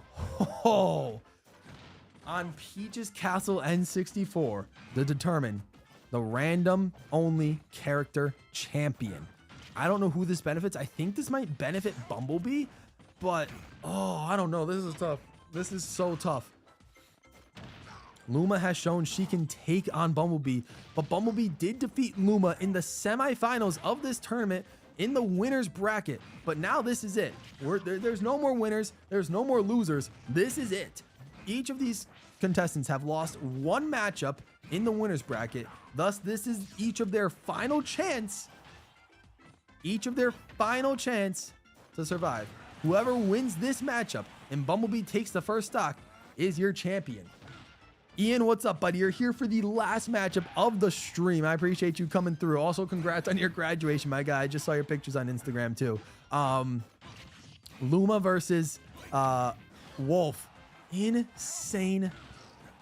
Bumblebee has not won a tournament yet. He's been participating in so many of the free play Smash streams and has dominated all of them. Luma has won a tournament before, has won the charity tournament with Rob, as far as I can remember. So there's a lot of history on the line here. Luma, I think, could be the first person to win 2 tournaments in the GWallPro Smash tournament history. Whereas Bumblebee can get his name etched into glory with his first tournament win. And so far, it is looking like Bumblebee is on that track right now. The reflection! Wow! That reaction time was ungodly. Holy cow. Luma, though, it is far from over. Luma's down to 1 stock with Lucario. Bumblebee hanging on with Wolf. If Luma can get Wolf out of here, then we're cooking. We're cooking on a final stock right now. But it's almost a 1 stock difference between Wolf and between Lucario. But Wolf pushing Lucario aside. Ooh, nice side B. Tends to get Wolf off his line just a little bit, trying to shield a little bit. And now they're just running back and forth. Wolf is, despite Luma being 1 stock down on her last draw, she's still playing heavy offensive. You love to see it. At this point, you got to risk everything in the tank. And Bumblebee didn't have enough. It is down to 1 stock. I wouldn't have had this any other way. Oh, boy. And apparently, Rogue has corrected me. It seems like Luma has won 2 tournaments. She must have won the tag team tournament, I think, too. I'm not too sure. But it was not meant to be today, unfortunately. Despite the fact that Luma has won 2 of the past 3, based on the rules of this tournament, Bumblebee is your champion. But honestly, both of you, huge GGs. You both deserve all the praise in the world. So incredible. Luma, there is nothing to be ashamed of. You are one of, if not the best player in this tournament or in this community. Bumblebee just had it today. He proved why he is amongst one of the best.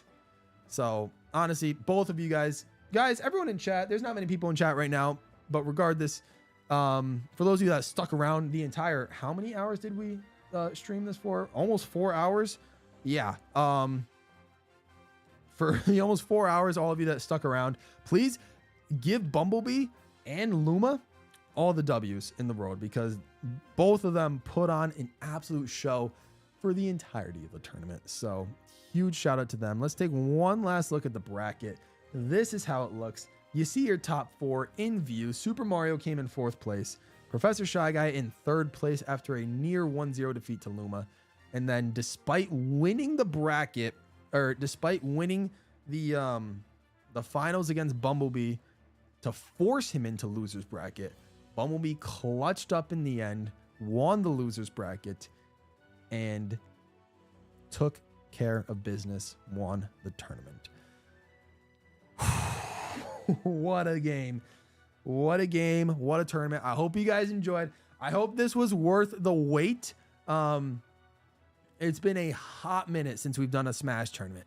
So I want to say thank you to everybody who joined the tournament, who played in the tournament. Even me, I played Bumblebee. Hey, you know what? I'm proud of myself. I played the eventual champion of the tournament in the first round. I got 6-0'd, but I played him. So regardless, with that being said, thank you to everybody for stopping by. You guys are incredible. Yes, there will be a stream tomorrow. I got to get some sleep so I can mentally prepare myself for tomorrow's stream. If I'm gonna follow through with what I think I'm gonna follow through with, it's gonna be it might be the longest Saturday stream we've had so far. So we'll see if I decide to do it or not. But with that being said, I will gift my 10 memberships tomorrow. Drop the baton. Definitely remind me for there. With that being said, hope you guys enjoyed this Smash tournament. We'll definitely have one sooner. We won't wait 3 months till the next one.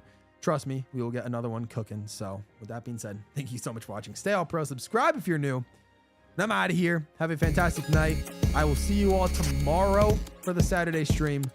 And yeah, thank you for participating in the tournament or for watching. It means you absolutely love me. Good night, all. I'll see you guys real soon. I'm out of here.